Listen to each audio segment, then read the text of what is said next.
Good evening, everybody. Welcome to Clay Allen Live, Clay Allen Chronicles Live. I've got Mike here, and say hello, Mike. Hi. Hey. Sorry. And new to the show tonight is Boneyard. Hey everybody, how you doing? How you doing? Listen to that voice, man. I Gosh told sakes. you What's this guy's got a cool voice, man. You just become a shoe salesman. I'm done. I'm trying to turn the volume down on my phone, but I can't get it to. I know it's gonna go ding. Oh, well, yeah, you want to mute it? Yeah. What's up, Chris? We see you in the chat there. Hey. Thanks for the yeah. You like that intro?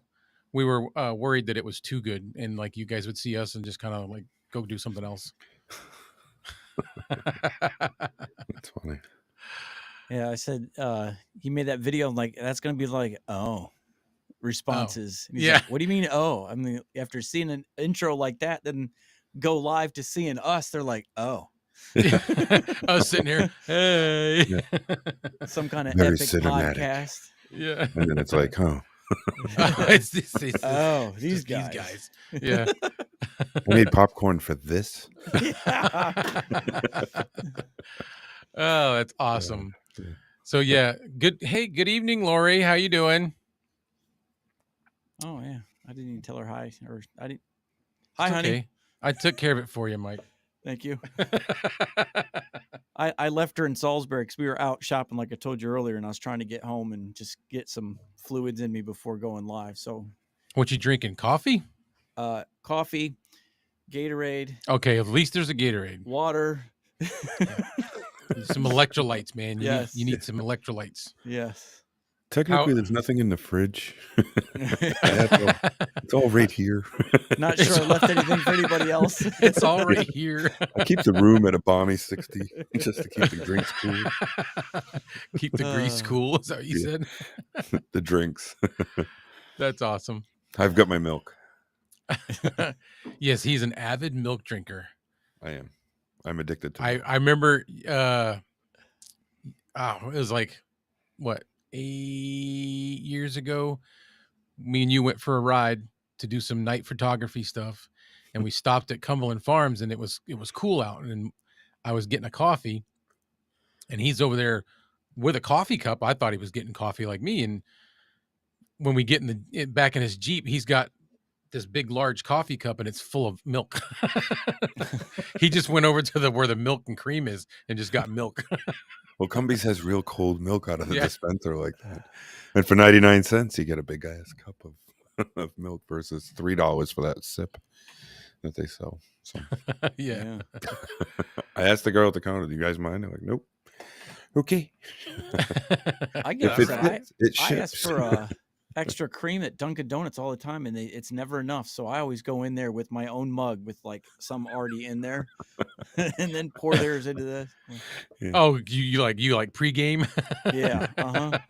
You go in the extra mott first. I'm just getting creamer. Yeah. Just here for the creamer. The little packets of creamer. Yeah.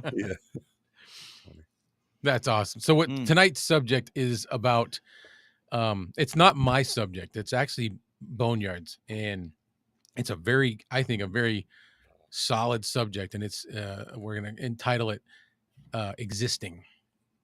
So that's the sentiment, and I'm going to actually put you on the spot and ask you to explain that a little bit. Oh, all right. So the sentiment that I experience, I deal a lot with the public. I'm a service writer at a dealership, and you get into conversations with people that you work for. You know, they can bring their machine in or their vehicle in, and you have to fix it. And then in that process, you get to learn the customer a little bit, and some of them you befriend, and you just get into these little friendly conversations. And it seems that a lot of people, wealthy, poor, in between, it doesn't really matter. They feel that even knowing that some of their goals are being reached, there's an overwhelming feeling of just all we are is existing. There's nothing happening. The goals are being reached, but I think people don't see the goal that they're achieving as a win, and they look at it as more of a step towards another goal. And then when they reach that other goal, they think that that's just another step to Right. another goal instead of celebrating each one of those goals. And it just feels like a lot of people are just existing. We're just going to work. We're coming home. We say we're happy, but are we really? Are we doing what we really want to do? Are we achieving what we wanted to achieve? So that's A just lot of us know. Fulfilled is the word I like to use. Are we fulfilled? Like we're living, we're going through the motions, we're tackling the day, but when you look back at the year or the last, it flies by. You're just like, what have I done? Like, what have I accomplished? What have I done with my life, really, other than just show up to work every day and get a good attendance record? right. Right. Yeah. Right. And then what does that get you? Yeah. At the end, where you're only as good as your last good attendance record. Yeah. If you have to take a day off at that point, it almost feels like you've got to work a month or if not a year with no lates or not being sick just to make up for that one time that you actually were. And you almost feel guilty taking vacation time because you feel that when you come back, do I even have a job to come back to? Are they going to be used to me being gone for a week? And I think that's in a lot of people's minds when they go to vacation. And then when they're on vacation, they think that a little bit. So it takes away from that vacation because now they're thinking about that. I don't know. Right. No, Yeah, I no. get That's it. just kind of, I get it. I feel feel it. Yeah. Like And a that's lot of people are like that. me and you have talk talks to- about it a lot. Yeah. where Well, I it's talk just- to like about 15, 20 people every day. And I would say at least one conversation always leads to what they're doing, what they want to do. This isn't what I want to do. This isn't what I wanted to have been. I had bigger ambitions, that kind of thing. And that's kind of an unsettling feeling that's where I've been. That's like what I'm going through right now. Everybody knows I'm took a big leap and I'm going to try to hone in on what we want to do. Like there's things that me and Boneyard have been talking about that I just can't put in the time because I've got to hold a full-time job. So I'm taking a risk, but I'm not getting any younger. I'm getting older and I don't have a whole lot left, So the last part before I slide into the grave, I'd kind of like it to be something I'm interested in, not just doing something for somebody else. Yeah. So that what you said, Boneyard really hit because, like the job I had before I got sick with this illness, I'd spent like 10 years there and poured everything I had into it, and just establishing, just going the extra mile, working 21 straight days.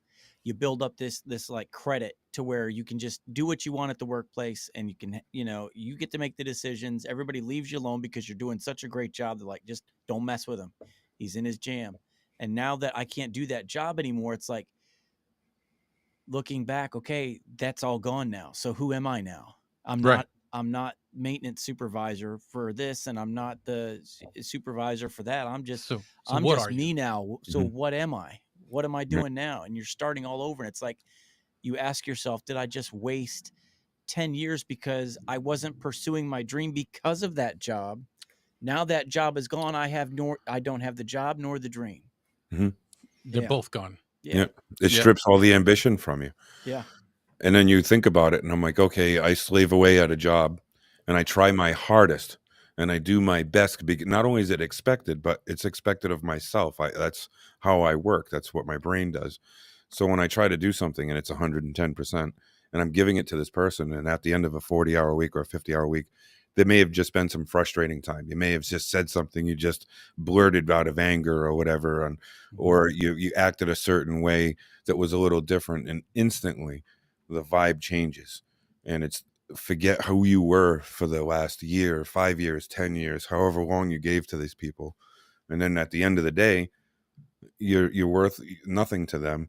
And if you were to die or something bad would have happened to you, they'd be like, oh, okay, and next we'll just get another application and pay that guy a little bit less. Right on. Chances are they'll right have on. some remorse. You're like, oh, that sucks. That guy, he was a cool guy. Yeah. So anyway, who's next? Who's right. next? But when an employee is working for an employer and one of the employer's families pass away, it's a big deal, and the whole shop or whatever business that you're in has to feel the whole hit to it because that family is so important to the business. And then you're the employee who's actually making them wealthy. You're giving your life to them. Yeah. You're giving your more awake hours instead of being with your family and providing for them and fulfilling your dreams and going home and making stuff for you. You're dedicating the best part of your life and the best part of your day during the best part of your life for somebody else, for Yeah. them to deem what that is worth. And then they have to give you something in the form of a paycheck.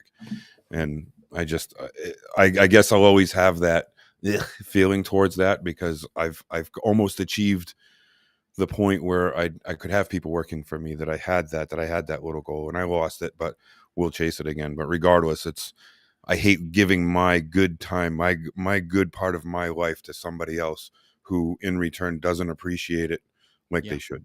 Yeah, you think you have relationships with people, but you realize looking back, once something happens to you, and you can no longer fulfill what they've been receiving.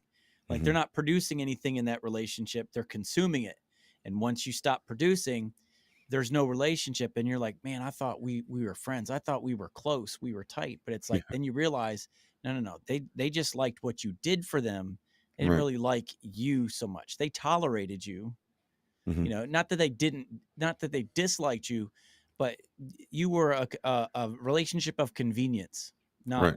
not an individual. Hey, let's go out and grab a cup of coffee, or hang out tonight. That was never on their plate. They just, Right. what are you gonna show up to work tomorrow and do what I need you to do? Yep. Yeah. And that's what it is. Yeah. Yeah. I don't know. That's why I'm doing what I'm doing, because I don't want to, and I don't feel like the employer or the man, the whoever you're working for, they don't. Me and Boneyard have had this discussion. They're not necessarily bad people, because if either one of us Yeah, starts up our own business and they're doing their job. we get to the Yeah. point where we've got people working for us, we're going to be those people. Yeah. We're going to be right there, that where Yes our and bread no. and our, yeah. No, I trust, I get that. You get it. I get it. Yep. I know you do. Because we're not, we're a different breed. Well, I think that's why I'm still not successful, because I get to a certain point where I worry about others' needs More than before my yours. own, Yeah. Mm-hmm. and I Yeah. put my business or my money in places that it shouldn't, because I'm worried about the welfare of somebody else. When I had an employee working for me with my fence business, they got paid better than I did on most jobs, because it Yeah. would be something would happen, or the whatever. It was just when the money was done, my employee usually took home more of that job than I did, just because I had to make sure my employees were taken care of. Make sure they were happy, As because long as if I they're could survive happy, on what I was taking home, they'll do a and good he job for you. right, Yeah. right, and he was every time, every time I needed something. Then when I had to leave for a week for a family matter, he just took the reins and took over. I didn't And have to figured it worry out. about everything, Yep. So yeah, yeah. It's just like I said. It feels like you're existing. It just feels like you wake up Mhm. every day, you do the same rat race, and a lot of people are that way. And it's not every day, but just a lot of the days are like that. Because there's some days that are great. Yeah. Well, there's I'm some not. days that, even though you're not doing that goal or that passionate thing, there's victories in some of those Mhm. days, and you go home with that victory and be like, "Oh, that was a good day. I Yeah. got this and this, and everybody thought it was really cool that I figured this out or whatever." But it's still not for you. Yeah, It's you know what I mean? yeah. Yeah. It's I for like somebody this. else. I like to say, you got to, when it comes to stuff like this, because we're all, and I think we're all cut from the same cloth, where we will table and shelf our own personal desires, our own personal wants, our own goals, to make sure that the people around us are taken care of, and that Mhm. their needs are met first. So it's like, if I'm cooking dinner in the kitchen and somebody needs something, I will go take care of everything. I will cut the neighbor. And when I'm done, my kitchen's on fire, my food is burnt, You don't get to everything's eat. toast. Yeah. My life is chaos, because I just have this thing in me where it's whatever I'm doing, I will just walk away from it to help you. And then when you come back, your stuff is ruined because Right. you neglected it. So it's like what we're talking, it's like I've had to learn this past year a phrase that I've been saying to myself a lot is know your no's. I may be saying yes to you, but by saying yes to you, I'm saying no to something else. What am I saying no to now? Right. So, okay, I think I'm not saying no to anybody because I'm saying yes to this and yes to this, yes to this, but I'm actually saying no to my dream, to my family, to my personal time. So it's like now I just set boundaries. All right, I know who I am now, and I know what I will do. So I'm only going to This is, like you were saying, Boneyard, this is your dream. This is your company. This is your place. When you walk into that kind of environment, I will give you this much. But because if I give you, once I exceed that 100%, now I'm stealing from something else. And it's not worth it to me. You're going to be okay if I give you 100%. But I'm going into this, and you need to know that I have a life. I have a family. I'm not going to work 21 straight days anymore. I'm going to work my 40 hours, or I'm going to work 50 hours, but whatever your boundaries are, these are my boundaries, and I won't cross them. This is my day off now. You don't get to, you don't call me on my day off. You can call me all you want. You can text me all you want. I won't answer you. Mhm. And I've really had to nail that down this past year, because I've been terrible at it. My family always gets the short end of the stick. My friends get the short end of the stick. My dreams and goals always get the short end of the stick, and everybody else's needs are met. And now with my illness, it's like I can't do all of this stuff for anybody. So my identity was lost. Like, I can no longer be what everybody is used to me being. So who am I? So I had Right. that reflection of like, okay, I can no longer be Superman in the red cape to everybody. Cape is gone. Kryptonite, like, it's in the blood. Like, I Yeah. can't Yeah. lift anything. I can't do anything. Well, that So was pretty deep. That was cool. yeah, it's like Know your nose. know your nose. So Yeah. it's like, all right, I have to start saying no to people, because by saying no to them, I'm saying yes to my family now. To something else. Where I That's- was saying that's yes to them possibly and more no to my important. family and no to me. And Mhm. yeah. Definitely. That's kind of what I did going into the interview for the job that I have now. I got used. There was a job that I backstory. I'm living in New Hampshire. I have a house in Connecticut. My wife lives there, and I live here. And we try to go back and forth as much as possible to see each other. I think I saw my wife a total of 40 days last year, 50 days. It's tough, but we've got a bigger picture. We're trying to do something up here where we can establish ourselves. And I was working for a rental company as a guide. It was like a dream job come true. And eventually it just came to an end, and I took another job up here because I've always done service writing and parts for automotive. And I took a job at a body shop up here as a service writer, and he had a 4-day work week. And I was like, huh. And it was Monday, Tuesday, Wednesday, Thursday. Having Friday, Saturday, Sunday off gave me the time to wake up Friday morning, and I could go down my vehicle or my bike, and I could shoot down to Connecticut and hang out with my wife for the weekend and come back Sunday night. So that job I was there for almost 2 years, a year and a half. And the mechanic side really fell out. It got really slow there. So before anything hit the fan, I'd found another position where I'm at now. And when they interviewed me, they were asking me, what I wanted to work. And I said, look, I've started a tow company up here, hauling ATVs and side-by-sides out of the woods. I'm trying to dedicate my time to me now. So my availability is, and I gave them these 4 days, Tuesday to Friday. Yeah. And Mom's is the company I work for, and they're not open on Sunday or Monday. So their work week is Tuesday to Saturday. And when I filled out the application, I actually put on the application no Saturdays with an exclamation point underlined, and then I signed it. So when he calls me up for the interview, he's like, well, our work week is Tuesday to Saturday. And I said, so why did you call me? Right. He says, what do you mean? And I said, well, I said, I'm not trying to be a jerk here. I said, but I know what my worth is. I know what I want out of this. And I said, and I put it down pretty much in black and white. I said, do you have my application in front of you? And it was a phone interview. And he says, yeah. And I said, what's it say right underneath the availability? And he looks at it, he goes, oh, it says no Saturdays. And I'm like, yeah. And he goes, yeah, it's even got an exclamation point. I said, right. And I said, so if the job is in making I have to work on a Saturday, and on the application for the job I put I am not available for Saturdays, and you call me, I'm thinking you understood that I wouldn't be working those Saturdays. Yeah. But to call me and say that if I want the job, I have to work Saturdays, I don't want the job because I already put that I'm Right. not working Saturdays. Yeah. And making a long story short, they gave me the 4-day work week, and they absolutely love what I do there in those 4 days. And it actually works to everybody's benefit. But Yeah. now not having a Saturday, and I have Monday off, I can leave Friday night after work, and I can actually be home Saturday all day, Sunday all day, and then leave on Monday. So it gives me more time with my family. So again, knowing your nose, I was not working another Saturday. Out. Yeah, you called it out. And you can't fault them because they're going to take what they can get. We'll try to take what we can get, but and there's other employees that get mad. They're like, "Oh, well, he's got 4 days. I want 4 days." It's like, whoa. I negotiated my job at the time of my interview. Yep. You had the same possibilities in front of you, opportunity. You know, you could have easily jumped on it. And so the haters will always hate. Yeah. But it's cool that they started off trying to right away talk you into it, and then when you laid it out like that, they still hired you.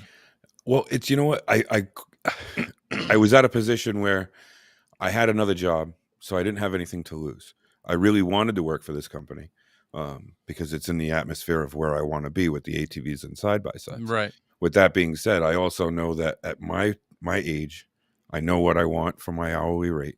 I don't want somebody to say, well, we'll hire you at a lesser rate, and if you prove to me that you're good, we'll give you more money. No, I'm coming to the table with over 25 years worth of experience, and you're going to pay me this. If you want to pay me a kid's wage, that's fine. I'll call out every other day. I'll come in late. I'll leave early. You know, I'll look up wrong parts. I won't get stuff. You know, I won't make an order if that's what you want. But I said, what you're looking for is what I'm going to give you. But unfortunately, it will cost you more than what it's going to be a kid off the street. And I said it to, and I was like, my heart was pounding. I was kind of like almost sweating because I'm like, am I blowing a really good job here? You know, I don't want to lose this opportunity either. And I said, but I've had other interviews. I've had other jobs. If this didn't work out, I would just go get another job. It wouldn't be the last thing in my world. What's the phrase? You were looking for this one, or you found this one, or whatever. You know what I'm talking about? Yeah. I was looking for a job when I found this one. That's right. Yeah, exactly. And I'll be looking for one when I leave it, you know, and it's. Tell them, incorporate the little story that you told me about firing your employer. Oh yeah, well, I gotta hear the this. problem is if they don't see, the way I look at it is my house is my business, and that's the company I run, and I'm the CEO of that business. And when my employee, being my employer, which is my income, I just have to fire them if it doesn't work out. So I'll walk in and say, look, I've given it multiple chances and it just doesn't seem like it's going to work. It's just not a good meld. So I'm just letting you go. And my boss is like, are you firing me? And I'm like, yeah. It's not working out, you know? And I know that if I were to try and make it work out, things just wouldn't be right. And it would just be so I think it's just best if we just separate our ways right now. And I'm just going to let you go. So there's no need to give any 2 weeks because I'm sure we'll figure things out. And he's like, so you're not even giving me 2 weeks? I'm like, no, I don't think it would be appropriate, you know, in case if I were to tell you and then you accidentally hurt yourself or something, it just wouldn't work out. And it's just kind of like, look at me like, this is great. I've had a couple of them like, this is the best way anybody's ever quit before in my life. Thank you. I appreciate it. I think that's awesome. Yeah, that's great. I fired the last 4. I'll fire this one if he keeps it up. I love it too. And it's awesome when you do that. Like, yes, you're the employer and I'm the employee, but this is a two-way street. Like, I work for you, but you also have to provide a place where I want to work here. So if you can't, you got to make me want to stay. End, I'm going to fire you as my employer. Sure. My product for you that I make is the product that you sell to make your business and your lifestyle. Yeah. But then your paycheck is my product. That's what I make in my factory is a paycheck.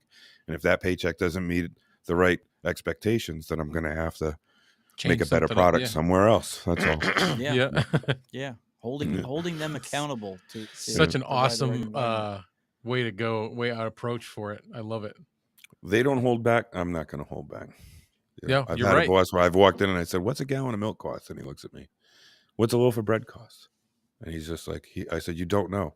And I said, because you mock me because I have a little bit of money because you don't pay me much. But I said, when you go home, your food's made for you. When was the last time you went to a supermarket? When was the last time that you had to make your own supper? I said, you go home and it's all laid out for you. I said, your problems when you leave here is what clothes you're going to wear tomorrow. My problems are when I go home, what are we going to have for dinner? What can I afford for dinner? Did somebody get it? Is it going to be at home? Do I even have the electric bill that paid the electric to have this on? Because I make minimal amount of money from you and you go home and your biggest complaint is nothing. There is nothing to complain about. And I worked for a Ford dealership and the owner was very, very out of touch with reality. He was willing to hire people at $10 an hour in 2020. I mean, that's just my boss when I was working in the parts department. In Putnam. I know. I already knew where you were talking about. That's why I said in New England. Yeah. Wow. And yes, in New England. And Yeah, when I was working there, my boss was making $13 an hour. I was making 15. And I looked at my boss and I'm like, you have 20 years experience here. He's like, yeah. He goes, I make a pretty good bonus. And I'm like, but what happens when you don't make a bonus? He goes, and it sucks. And I'm like, you've been here for 20 years and you're making $11 an hour. I just, that was a stepping stone for me. I got there. I needed it for a paycheck for a while and off I went. And the place was going as fast as I got it. Yeah. I've been a job whore. I've had quite a few. I don't think I'm really just happy working for somebody. That's what the point is. I've had my own companies. I'm not a good businessman. That's my problem. I'm a very, very poor businessman. I mishandle money. I'm not good with it. I don't hang on to it for those rainy days. I buy stuff too much, too fast. I know how to work. I'm a good worker. I can do a skilled job really well. I just can't handle the money part of it. That's my problem. Not successful as a businessman. You got to be treated right, Yeah. or you'll leave. Yeah. Well, it's just you got to have those instincts. You got to know Yeah. what you're doing with your money. You have to understand taxes. You have to understand people and banking and all that. I don't. I know. Yeah. Stick the shovel in the ground, make a hole. You know, that kind of stuff. I know how to dig. Yeah. I know how to work. There's people that can create a mission, and then there's people who carry out the mission. Like you can design the mission, Right. I'll carry it out. I'm enlisted. Yeah. Yep. I wasn't an officer. I was enlisted. Yeah. That's all I got to say about that. You give me the mission, man. You tell me what I got to do, and we'll get it through. Just give me a list. Give me my list. Yep. That's how I was. That's the doers. Yeah. Give me a list. I'll bang it out. Just tell me what the list is. Where did I go wrong? Yeah. It's like we all had that opportunity. Yeah. When I was in kindergarten looking at little Timmy, going, Timmy, someday you're going to be my boss. You're going to be better than me when it comes to money. But I can outwork you. I can always outwork you. Timmy, you suck. Timmy, I need you to pay attention Timmy, to you're this math fired. stuff right now because I'm going to need a job here, man. You're going to need someone like me to carry it out, and I need you to make sure that the taxes are paid, man. Yeah, exactly. Yeah, I'm kind of in the same shoes. Me and Boneyard, we wear the similar shoes. We're just because that's the life that we got spilt into right off the bat, is the worker. Yeah, that was me. Do you think it's by design? Like you see a lot of families, and you'll see a dad is a worker, the kid is a worker, their kids are workers. You know, very, very few. Sometimes you see like where somebody's a worker, and all of a sudden you get that like little weird egg that made it to college and became really, really successful. But you always wonder, do they keep a class, or not they, but do classes stay low because it's almost my kids? They're not college bound. They were never going to be. They're workers. My son's a mechanic. My daughter, she's a phenomenal photographer, but she's a worker. Although she does have a lot more of her mother's traits. So yeah, I think it is. I think it is. I think about my dad. He worked 2 jobs all the time. He was a workaholic. I'm a workaholic. You get the dreamers every now and then, but for the most part, it's just it's learned behavior. I seen dad survived. Dad had a house. Dad had food on the table. Yep. I had clothes on my back. Yeah. Now I'm a dad. I got a roof, but I'm still working. But there's food on the table. Kids got clothes. I just want that generation gap where it ends. I was close, Clay, last week. Yes. I was this close. But really... that's another thing that, and I don't want to air too much, but I feel like that happens with you a lot. Oh, it sucks. It sucks so bad. An emotional roller coaster. I'm looking at a large chunk of property, and I want to open up. My goal is to open up a campground someday, and not a campground where people just sleep on the ground or anything. Seasonal campers, something that people pay me once a year, every year to come back, get like 20, 30 of them on a campground somewhere, and then go ride the bike for the rest of the summer. That's kind of residual income. Pay somebody to take care of the property, and off you go. My wife wants to have a homestead, start growing more food than we buy. Yeah. Start canning food, start living a lot healthier. And it's amazing how money makes people either healthy and not even to live a good life, just a healthy life where you can afford those foods, you can afford all those little things, and the better medical.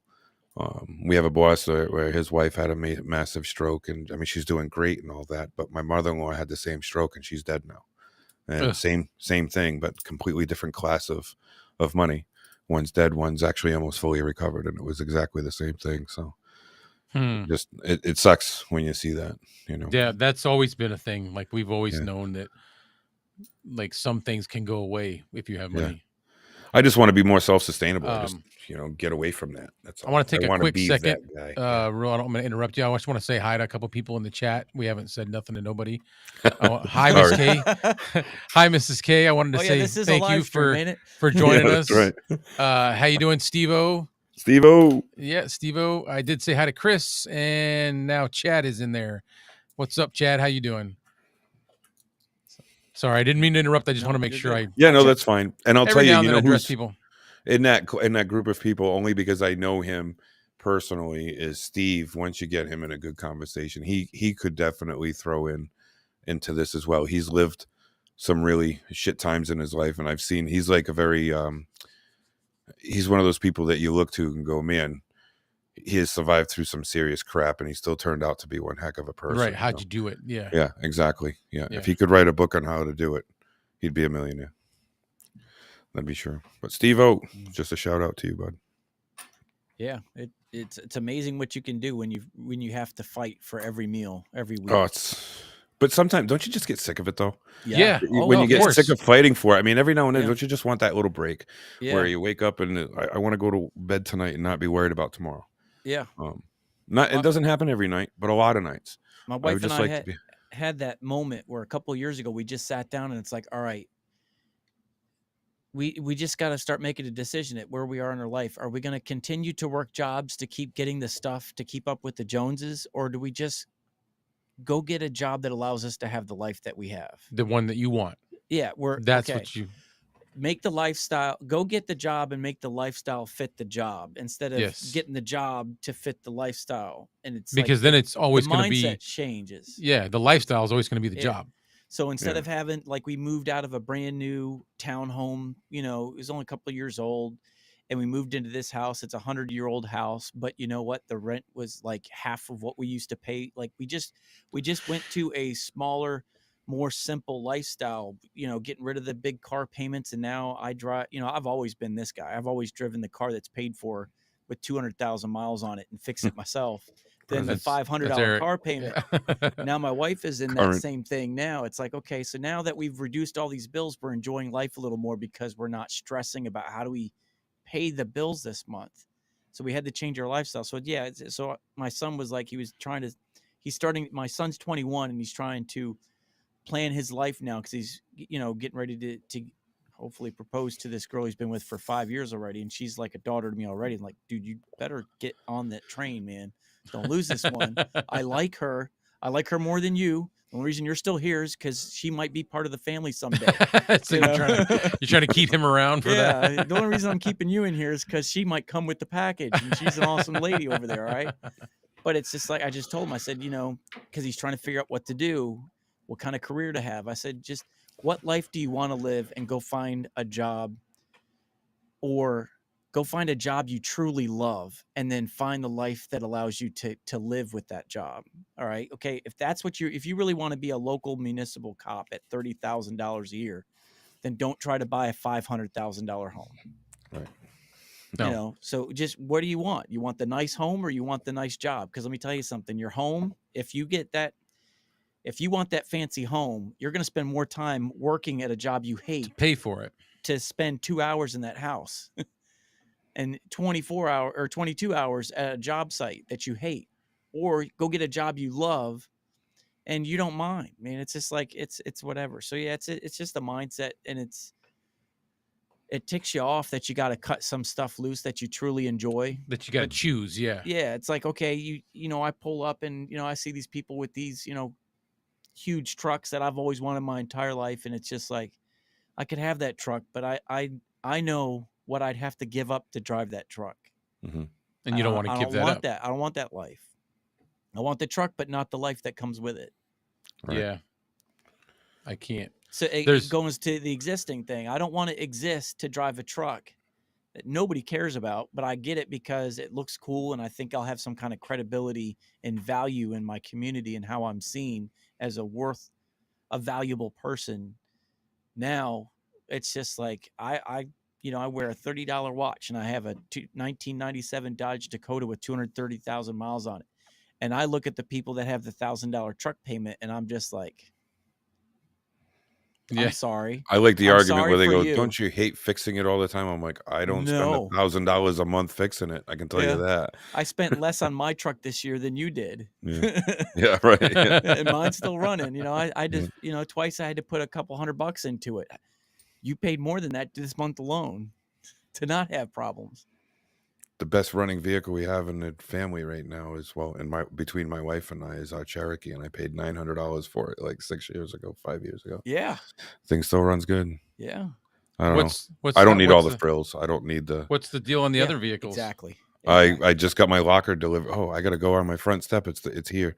I ordered a new locker for my Jeep. It got delivered Did I today. tell you the story about the boneyard, Mike? Mm-mm. What it all means, and like, so him and his wife both have matching Jeeps, and they're like boneyard Jeeps, like something that you would find in a not a, I don't want to say a junkyard, but like definitely the backyard mechanic style stuff. And they're lifted. They've got big tires. I don't know what her motor is, but he's got not a Jeep. Well, it's a Jeep motor, Mhm. but not a Wrangler motor. The Wagoneers with the wood grain, the old ones, The that big Oh, ones. yeah. the 360 in there. I That's put what that he's in got a in his YJ. Jeep. Yeah, Ah. yeah, it goes pretty So- good. And they're flat black with slight accents of like fluorescent green, and it says boneyard. And then his wife's is almost identical, different model. She's got round headlights, correct? Mhm. And her says Mrs. Boneyard. And then is the red one still around? Yeah, it's in the garage. There's a little red one that's not lifted, that's small, that says Lil Lil Boneyard, and that's his daughter's. Yeah. We built the Jeeps a while back, and in Rhode Island, the nickname for the junkyard was the Boneyard.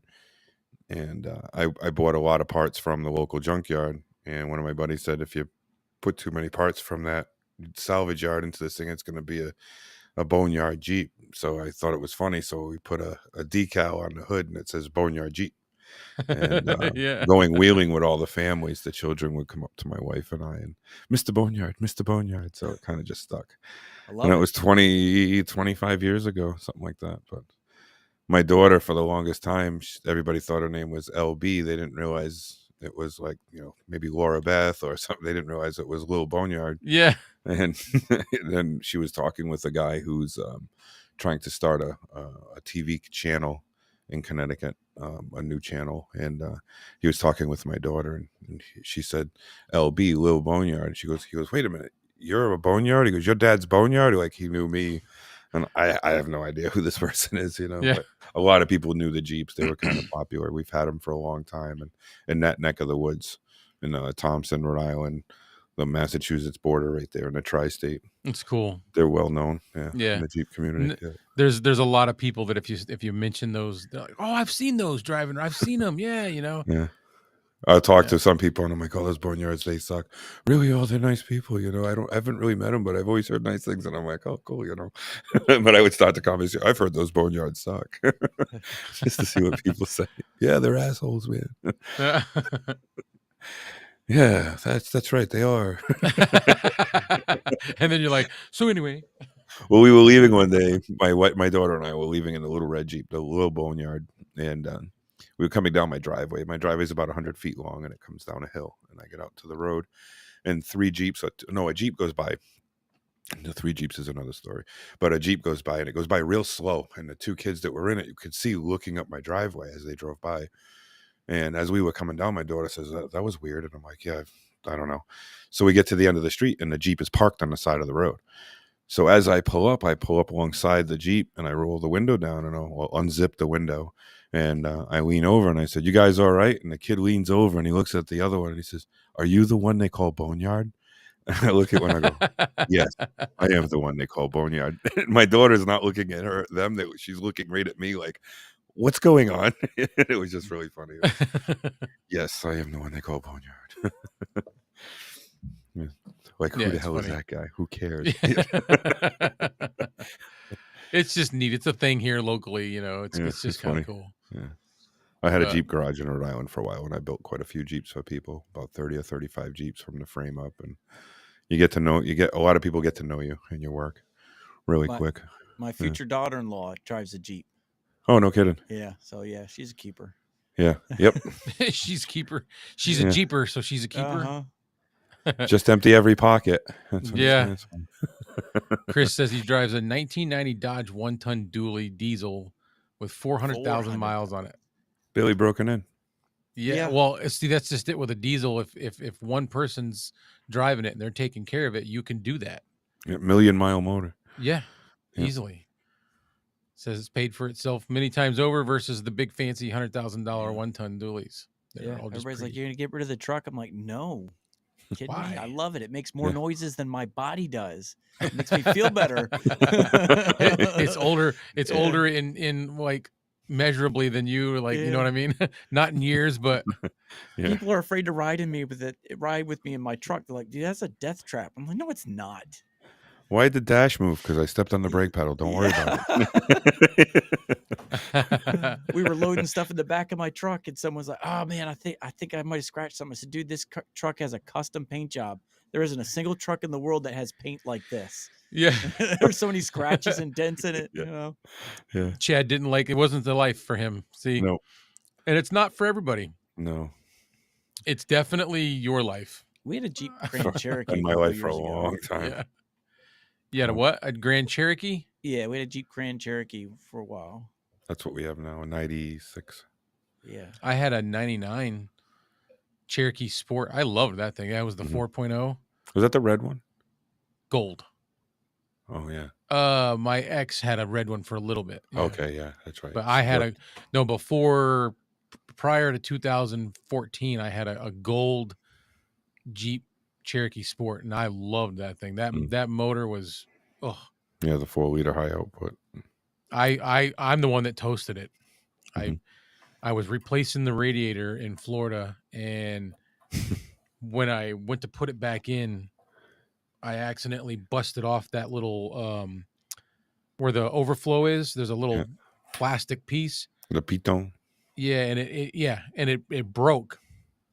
And I was like, okay, it's just the overflow, not a big deal.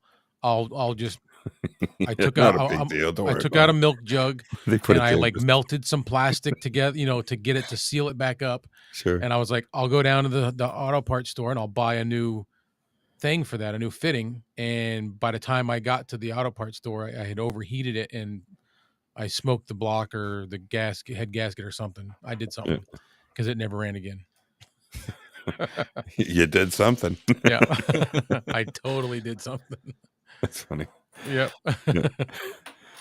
What'd And you do? I hated it too because that thing there was nothing can kill it except for Clay Allen. Clay. Yeah, right. You know, Like I've seen videos where people beat the snots out of those things. The radio's been out for 3 weeks and they're hitting trees with it. yeah. You have it for a week and you break the titone off the freaking radiator. So, like, You blow the head actually, gasket. I had it longer than I had it for a Really? long time. I had it for I don't know, probably 8 years. But Chris You is know. right on.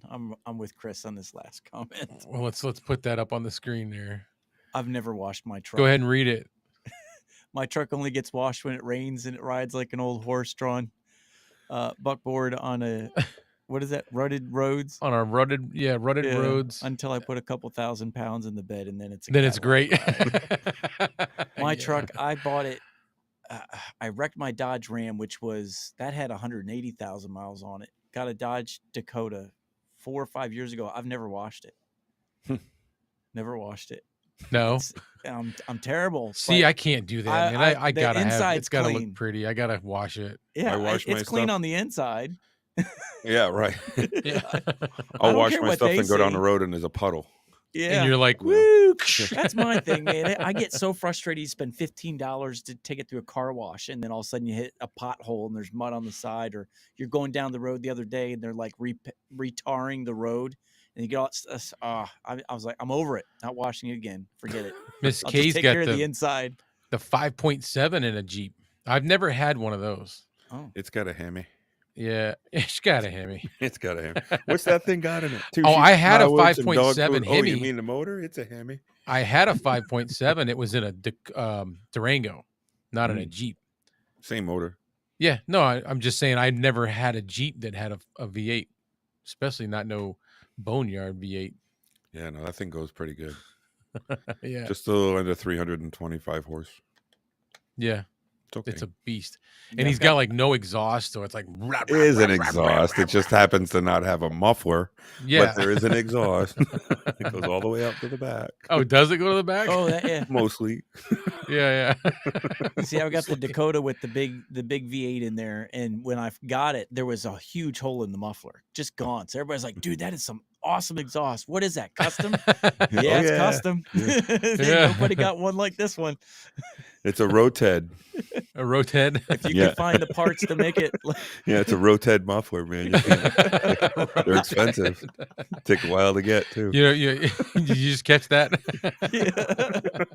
Roted. you can't Roted. find the parts to do this. No, you can't even they're buy gone. those.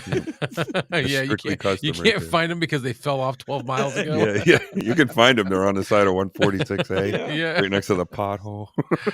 Oh, Boom. They rolled down to the median. I used to get comments all the time in drive-throughs, man. Kids coming out and giving you a burger. Man, that is a great sounding truck. I'm like, you have no idea. No clue. You Yeah. spend a penny on this thing. As everybody's getting asphyxiated. Yeah. So we're getting Eyes are bloodshot and tears running down your face. I finally got my exhaust fixed, and my son's like, "Dad, what'd you do, man?" It doesn't sound good anymore. Fixed it. I'm not Fixed it. sleepy. Wake That the sound, neighborhood it was up. cool. It was broke. Yeah, Yeah. warming the truck up in the winter, man. The whole town rumbled. The houses were vibrating. So I felt bad for the neighbors. I had to fix it. My Grand Cherokee had the muffler. The hole was on the top. So when you looked underneath, it was like, oh, the muffler looks solid, So when I bought it, I'm like, blah, blah, blah, blah. I'm like, oh, it's like a thrush muffler, It's there's a hole on the top. And there's rot on the body because it's a Jeep. Yeah. And the back seat, it's a split back seat, but it's still both fold forward. So it's like a fold and tumble. And my jacket fell in between the two seats. And I pulled it out and the plastic zipper was melted. And I was like, what the heck? And I actually lifted up the rug. There was a hole above the hole in the muffler. So that hot air was just coming right out. Oh, It wow. melted my seat, my coat. I'm like, how did I melt the zipper on the back seat? It's like, there's nothing else burnt. There's not. I was bewildered. You were bewildered. I was perplexed. I remember that. Yeah. An exister.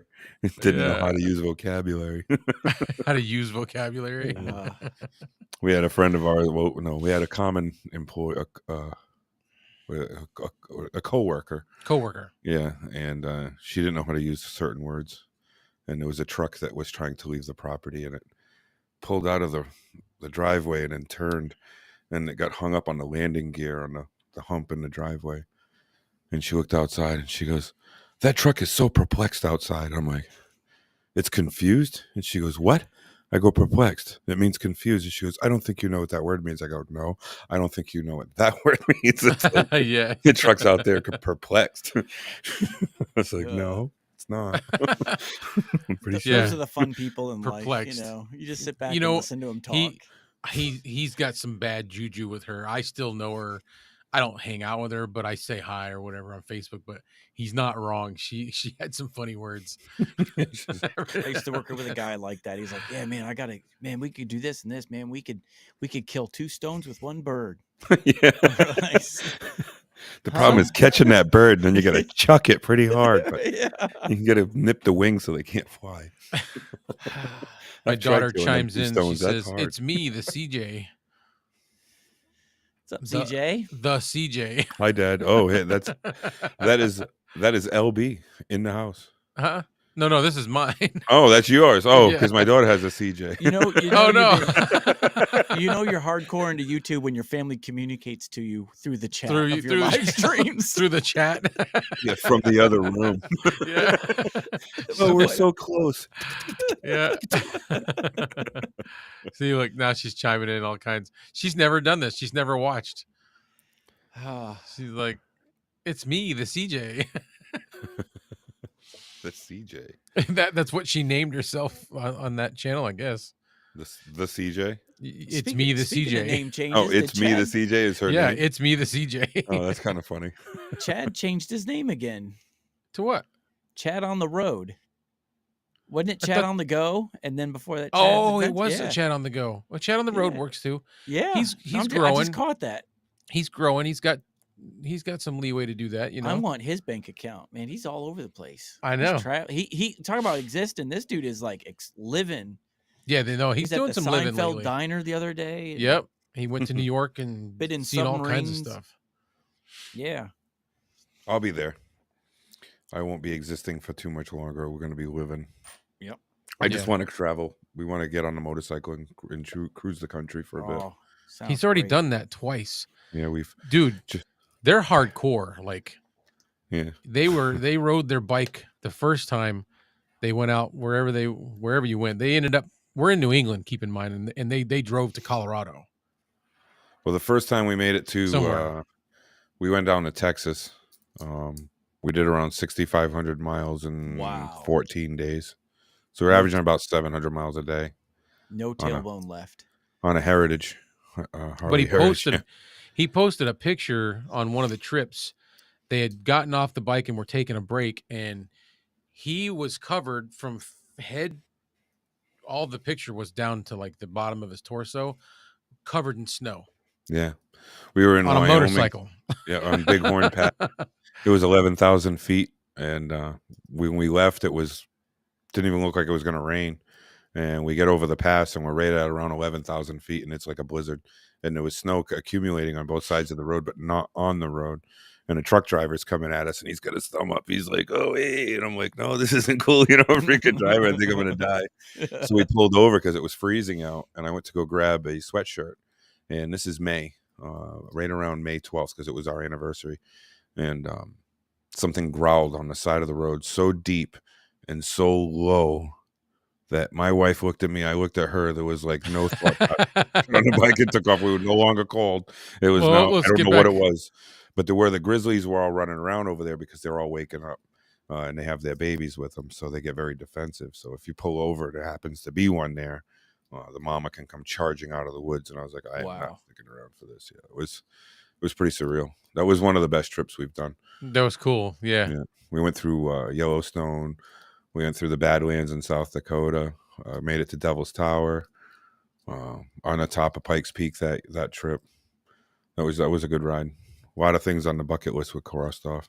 We were trying to go to this place called Beartooth Pass, and we got to the gas station to get gas, and the guy's like, "Where are you heading?" I'm like, "Oh, Beartooth Pass up in Montana." And he goes, "Is it open?" And I'm like, "What do you mean? Why would it be closed?" He goes, "Because it's a pass." I'm like, "Okay." And he goes, "I don't know if it's open." And I looked up on the line, and it's closed, had 26 feet of snow on it. Yeah. I don't think we would go in. Mike This is said, May. And I'm like, "Oh." Yeah. Yep. I drove truck out in those conditions, out in those areas, get shut down for Ice road stuff. trucker. And that's Do that. and to get back to the topic of existing, when we were out there, that feeling was just so gone. We would wake up in the morning and we had zero of itinerary. We didn't know where we were going to sleep that night. We just got on the bike and looked at the weather and said, "Okay, we're going west, we're going south, we're going east." It was whatever, just to get around. Hey, gang. Yeah.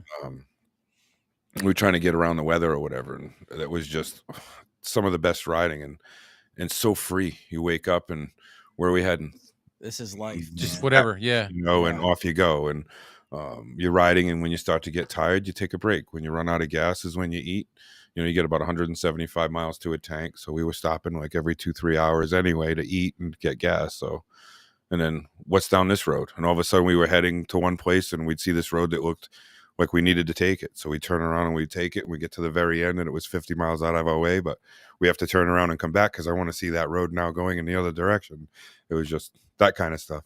We probably did that 6,400 miles, but I'll bet you about 1,000 of it was repeating the same roads. To get around stuff. Well, no, just that we wanted to go down this Different road, see what's perspective, there, yeah. come back to see it the other way. But now we needed to go back that other way. Oops. So we go back the third time. So I was trying to click on a comment, and then another comment came in. I ended up clicking on a We got different some one. Joes in here, man. Yeah. Red Cabin Thank you. Acoustic. Know your Joe, Yeah. I Know grew your it myself. or know your Joe's a Bill. I grew it myself. Yeah, we know. Know your Joe. We know a few Joes. Joe from Joe Piscopo. Yeah, there's Know You Joe. Red Cabin Acoustics is a acoustic. Ah, I I don't always have say, the Rodecaster I, Pro oh, hooked up, oh man. yeah. Can I do it? Well, I could, but I'd have to like really dig. What's that? Let me look. Let me see if I can find it. Layers. Why does it He say did a tag marketplace for us, like an intro with his voice. Yeah. Well, I don't have yours. I got Well, mine mine's for somewhere. mine podcast, not yours, so it wouldn't fit. It wouldn't fit. I don't know how to look for it because it says ad from marketplace. Why does it say that? Because you're in the dynamic scene on the top. Oh, It's when you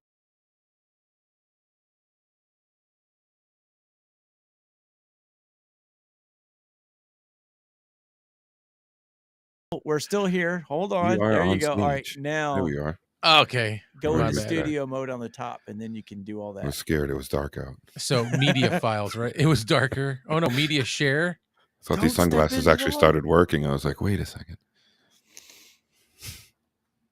I don't know how to look for this. Let's see. Media files. Yeah, if it and it would be either audio or video in there. Right. Let's look. Keep talking. Don't stop talking. I'll Now, sit- Don't now stop I'm on. talking. I'm sitting here thinking, should I We're all going, hook dun, up my dun, dun, Rodecaster?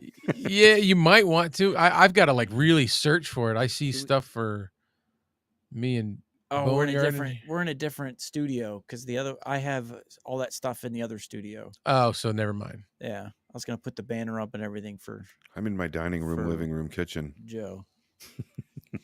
You're in your dining room, living room, kitchen. It's one big room. Just That depends is a on which way you're great facing. Right now, I'm facing. Background though, man. I'm just sitting here like this. The whole nostalgic look, man. You just like It's a little house that my wife and I put together. We bought This it. is a good story too.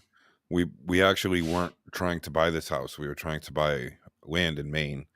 And on the way back from Maine, after looking all weekend, we decided to stop in this town here to eat something.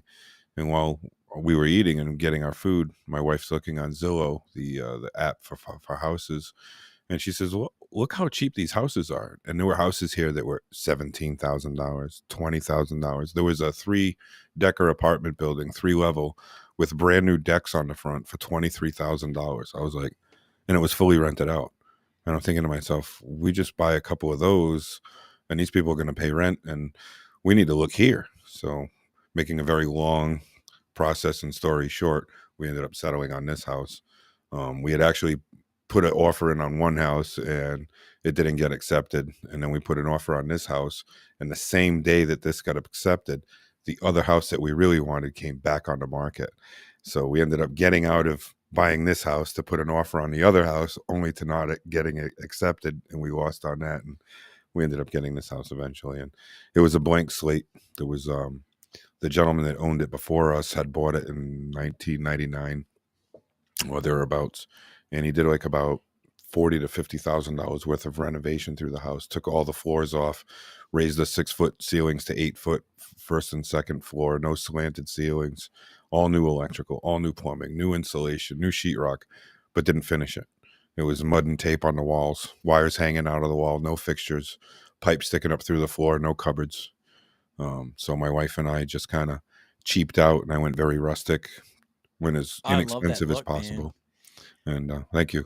People it's would been pay money to design their studio to have that kind of rustic You should see look, man. the I appreciate thought that. they Yeah. put into this house, like the rest of it, not just behind him, the handrail going up the stairs, the yardsticks for trim. We went into It's- town, and there was a big bucket full of yardsticks. They were like $2 a piece, and they were all the old businesses that were in town when you could get a yardstick from that business. And I took them and I used them as trim around the stairs instead of using like actual wood. We used the yardsticks.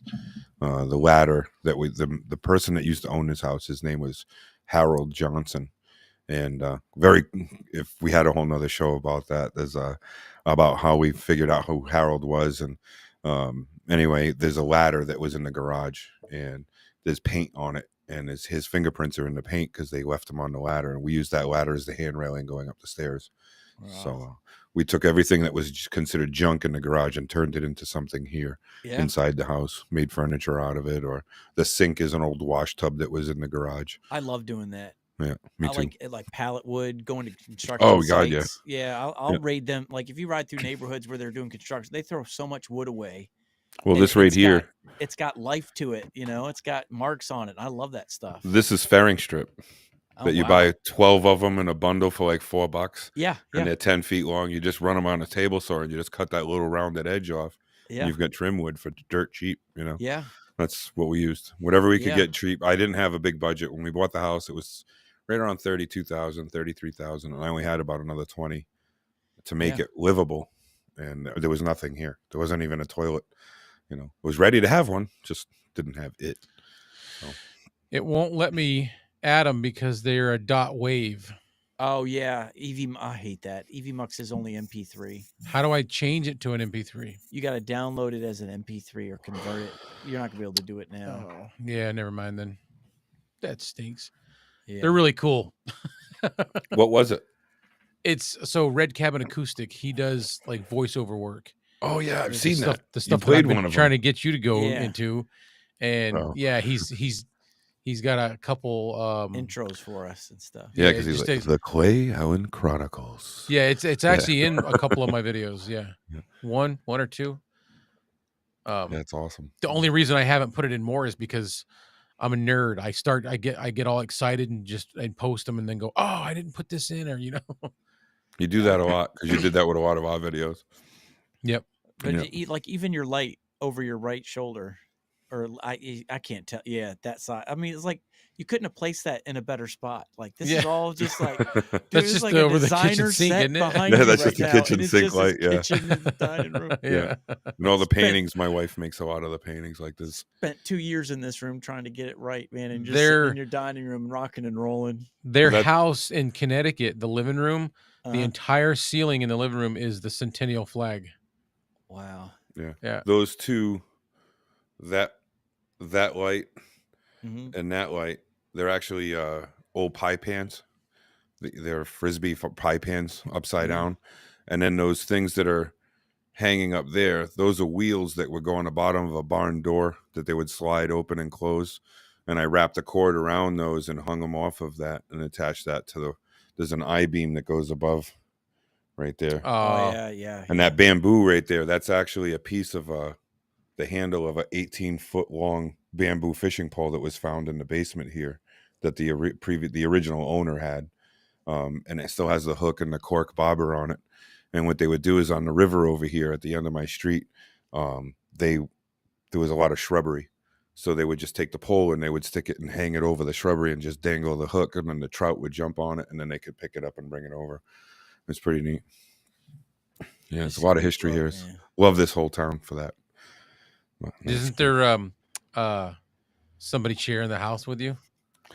Yeah, that's that Harold guy we were talking about. The day we walked in this house to look at it, and this is a true story. And I am such a skeptic. I don't believe in any of that stuff, and I don't want this to turn into like that. But when I walked in the door, I could have sworn I had heard somebody say Harry or Howard or something. I could hear it. And I even looked at my wife and the real estate agent. I said, "Did you hear that?" My wife's like, "What?" I said, "You didn't just hear that? Like somebody just said Harry." And she's like, "Nope." And they thought I was crazy. And I'm like, "Whatever." And I said, "Well, I thought I heard it." And that was the end of it. Point going forward, things were happening in the house when I was working here by myself because I left Connecticut to come here. So I stayed here for 2 months working on the house to get it livable. And there was just some freaky things that were happening. And another long story short, when we finally did the history on the house, the guy's name was Harold Johnson that lived here. And we didn't know. And it was just some pretty freaky things. And even when Clay and I have had some videos and all of a sudden they'll be like, "Did you hear that on the microphone?" Because like you'll hear things moving around upstairs, and it's just kind of neat. And I've come to believe that there's something weird here. I'll put it that way. But he's been cool. He hasn't done anything dumb. But people have stayed in the house because I've Airbnb'd it, and we have a little diary that we leave on the table, and people can write in it how the weather was, where they went when they came here, how their stay was. and every one of them is the lights turned on by themselves. The water was running in the bathtub. We heard whistling, that kind of, and it's like people I don't know, just they rented the house, but they wrote like a little haunting that they experienced, and I thought that was neat because I never said anything to anybody before they rented, so it was kind of validated.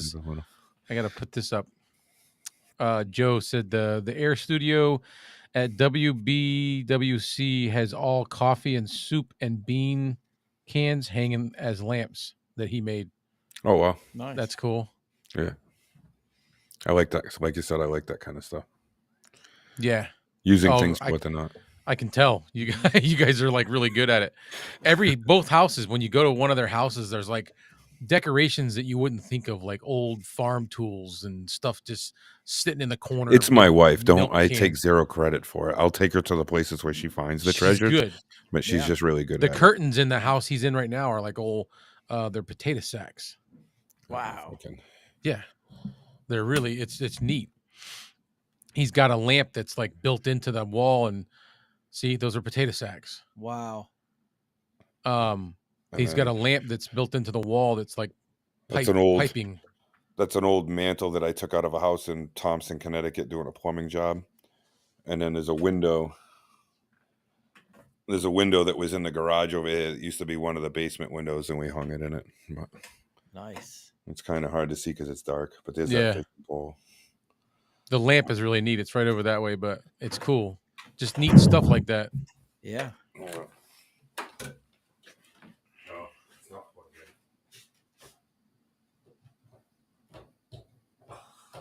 You tell his camera's not bolted to the wall.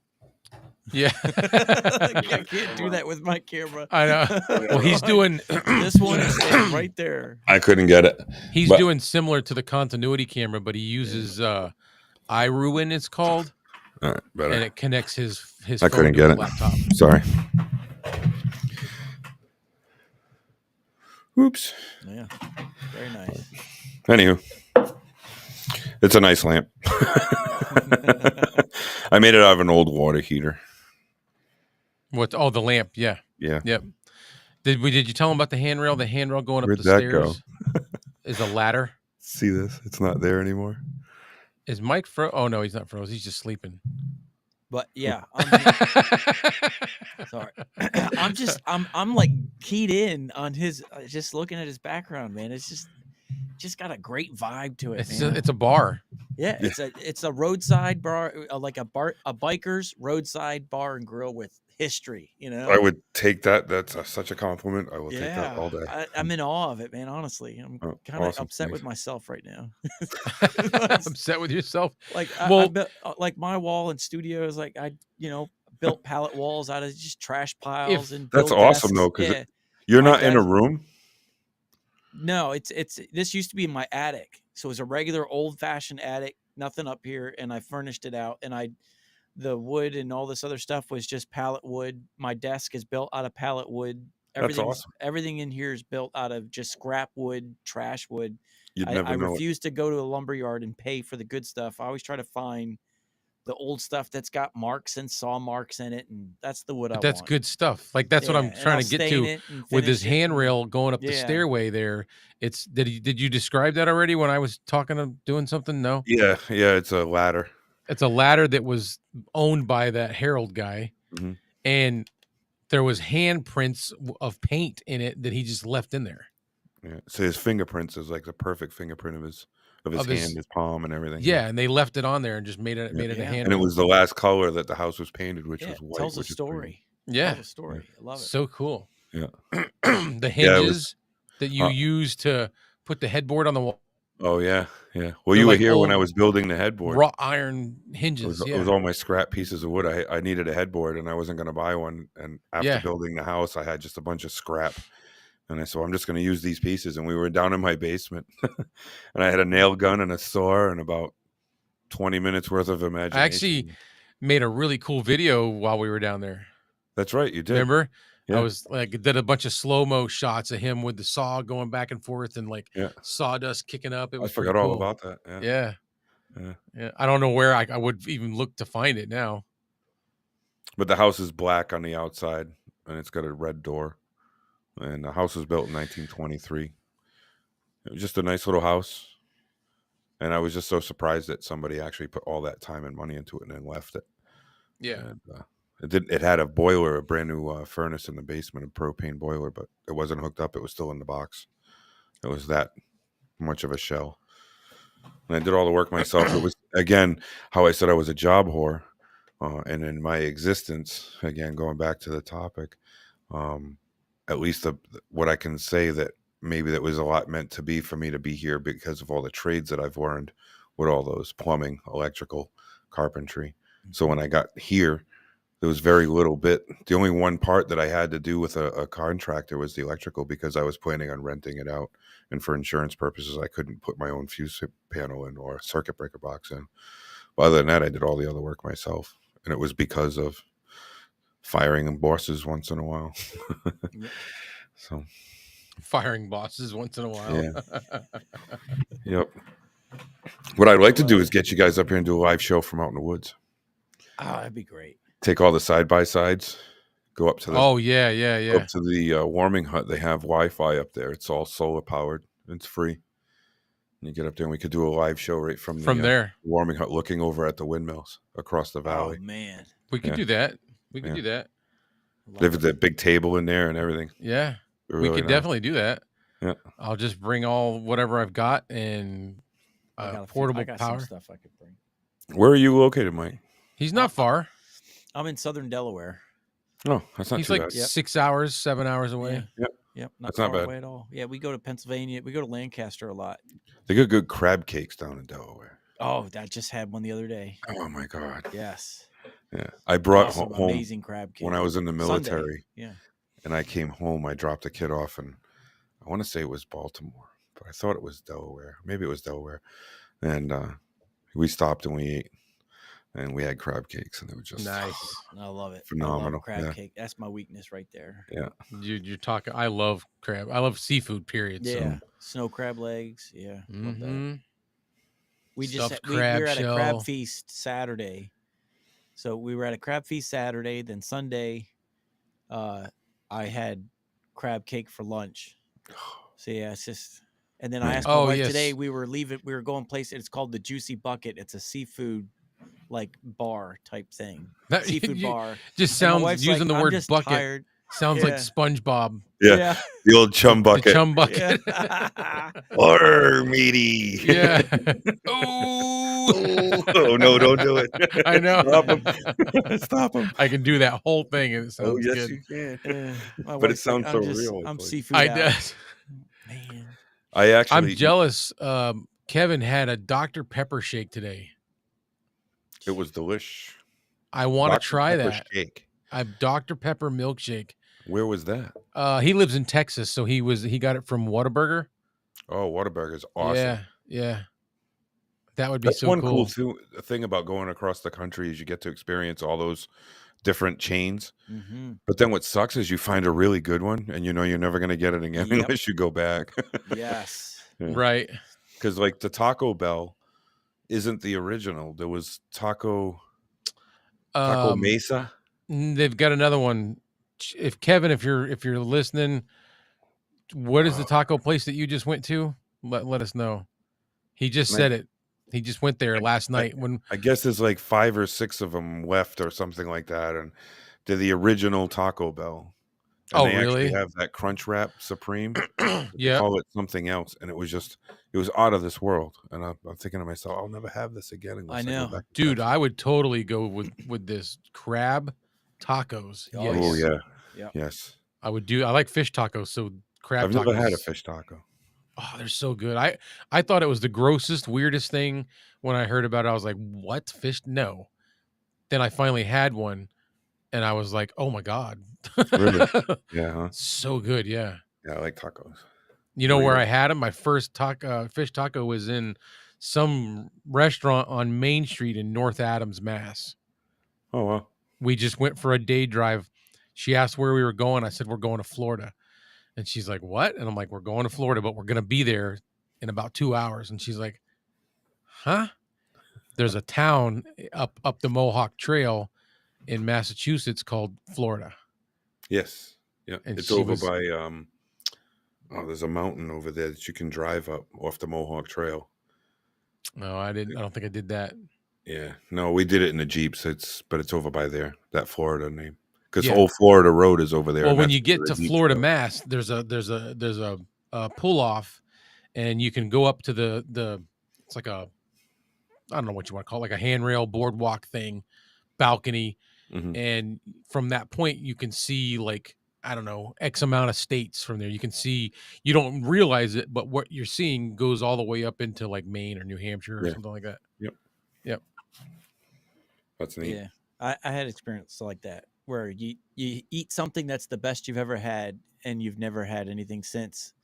I was in Altoona, Pennsylvania, and we were a family reunion, so we all went golfing on this golf course on the top of a mountain. Oh, Like you would hit off the tee, and then when you hit off the fairway, you'd have to ring this bell to let them know that you were done, so they could hit off the tee because you couldn't see. But you ordered your food on the golf course, and they wrote it out to you and delivered it. And I ordered a calzone. Never had one before. A calzone. Always just go straight pizza. But anyways, they brought it out yep. to me. It was the best one I've ever had, and it was like their own kitchen right there on the golf course, their own recipe, and I've never Huh. had one since. So Anything close to it. Know Your Joe named a couple. Eric has got Taco Bell, Del Taco, Taco Mayo, Taco Casa. Taco Casa. That's probably the one you're thinking of. Yeah. I was Kevin, thinking Mesa, but it's Casa.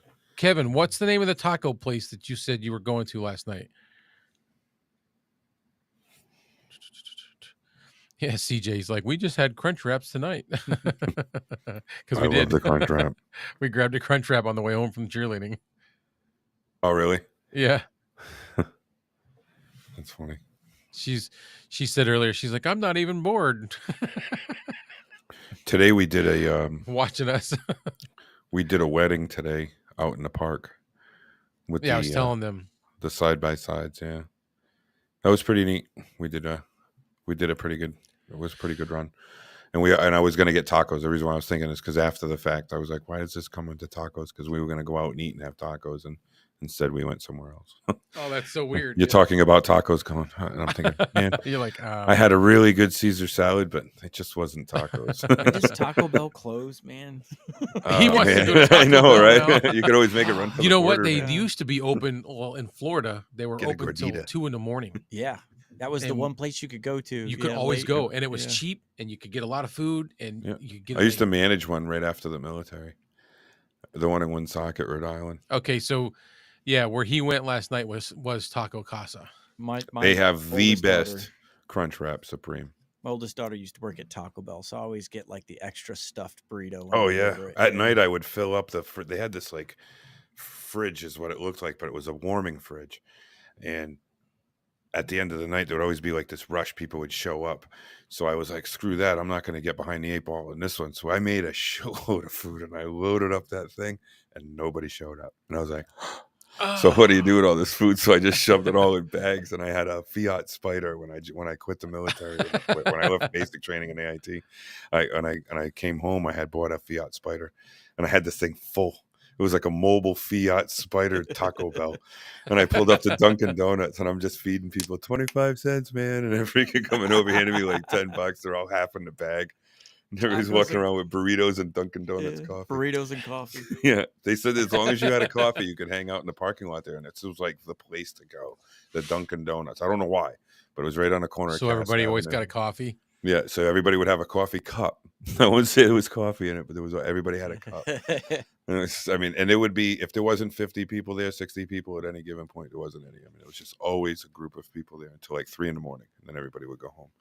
So I just show up and I had 60 burritos. I had those 12 packs. That's great, of- man. of Where were you when I tacos. was back then? know. Like, And then that when they was had great. those old school burger days where at McDonald's, they used to sell cheeseburgers for 35 cents and hamburgers for 25 cents. They do it like once in a while in the summer. I go in with a $20 bill. Give me as many cheeseburgers as I can get. And one time we went to the one in Putnam and they screwed up, and a guy was making my order and a girl was making my order, and they gave me double.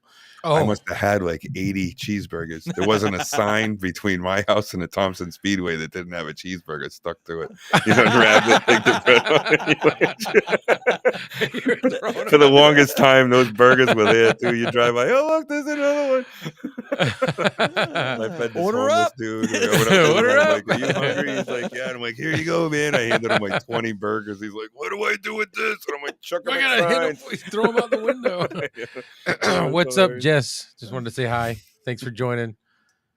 I mean, not that I would ever do that. I'm just saying. Yeah, of course not. No. You did. You totally did. Yeah, I know. Oh, that's just for show Biodegradable. purposes. Yeah, it's well, except the wrapper, but Yeah, somebody's gonna eat it. 'Cause everything's it's got biodegradable except McDonald's burgers. cheese paper. Yeah. Gotta eat No, the those cheese burgers, paper. that's like a Twinkie. That thing doesn't go Yeah, bad. they No, just it get doesn't, yeah. Petrified. Yeah, they just dry up and get hard, but they don't. Yeah. I think if you soak it in water, it reconstitutes. It's right back Yeah. to what it was. Then you just warm it up in the microwave. Yeah. NHL hockey pucks. Burger's done. Ding. In Michigan, yeah. they're just Trick is winter hockey take the pucks. cheese off the paper. Because What'd you say, Mike? They were hockey pucks in the wintertime. Oh yeah, yeah, yeah. You need a hockey puck. You always give those when to the the kid flakes that's were got frozen. the loose tooth. Here, take this. Yeah. Yeah. Well, that cheese dries to the paper, and you go to eat it off, and you eating the paper too. It's like how It does cuts that, your throat. you can make glue out of that cheese that would be Yeah. better than some Yeah, of like that this crazy. burger ain't we very put good. It stuff. tastes like cardboard. No, that's the wrapper, bro. You're eating the Take box. the wrapper I off. swear to God, this thing tastes like paper. There's like a bite missing out of your box. You know, Your little cheese Big got a Mac. McDonald print on it? No. It does can't. not. Your cheese got a McDonald print on it. Yeah. It's McDonald's cheese. It's like a nacho cheese, McDonald's cheese. Ugh.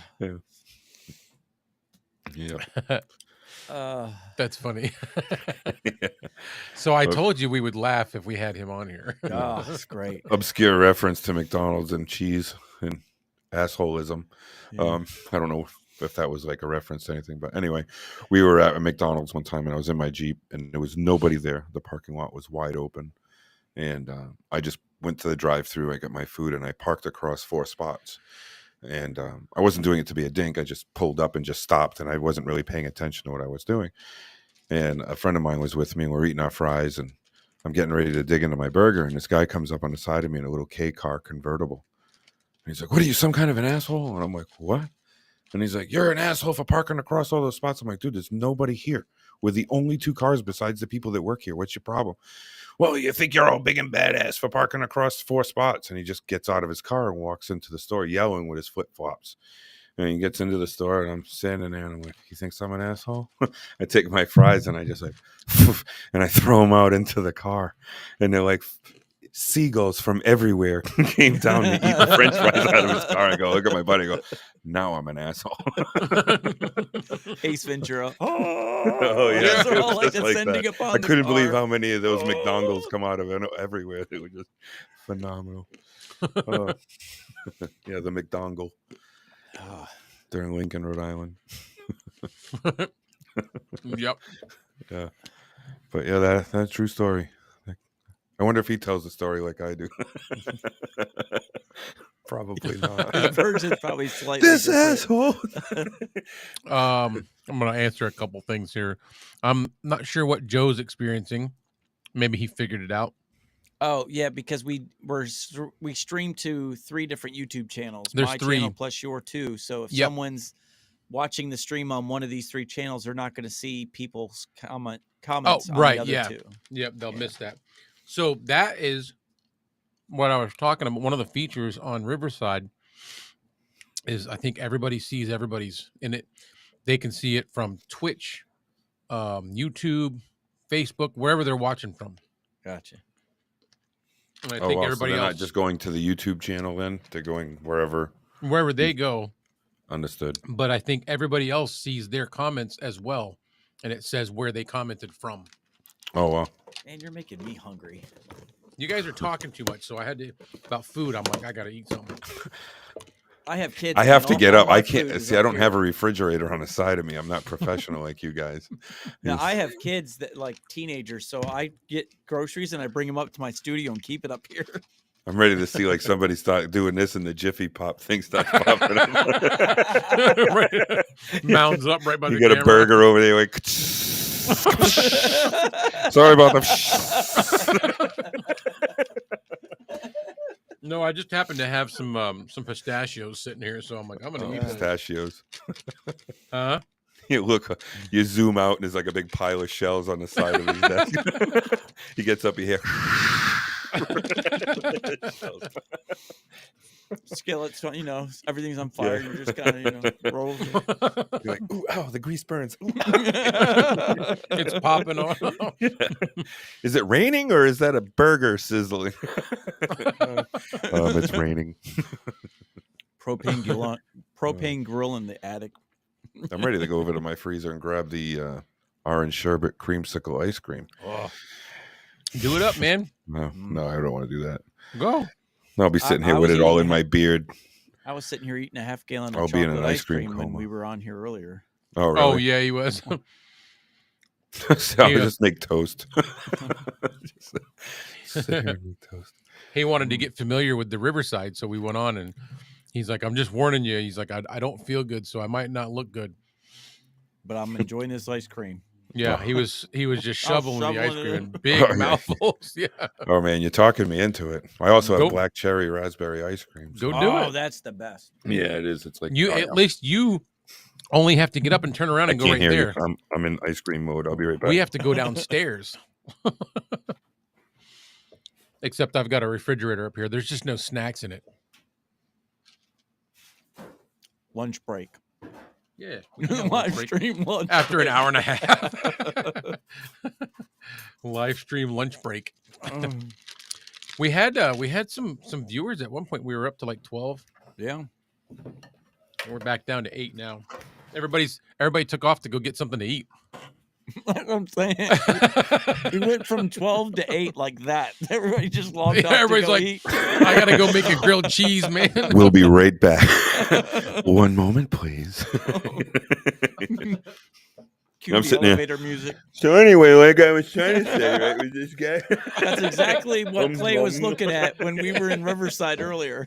Yeah, see, He's there talking to me. I'm eating right out of the half-gallon bucket, like literally scooping it out like you were. I told you. Yeah. Why get a glass? You run out. And if I get a bowl, then I gotta wash it. See, this guy gets it.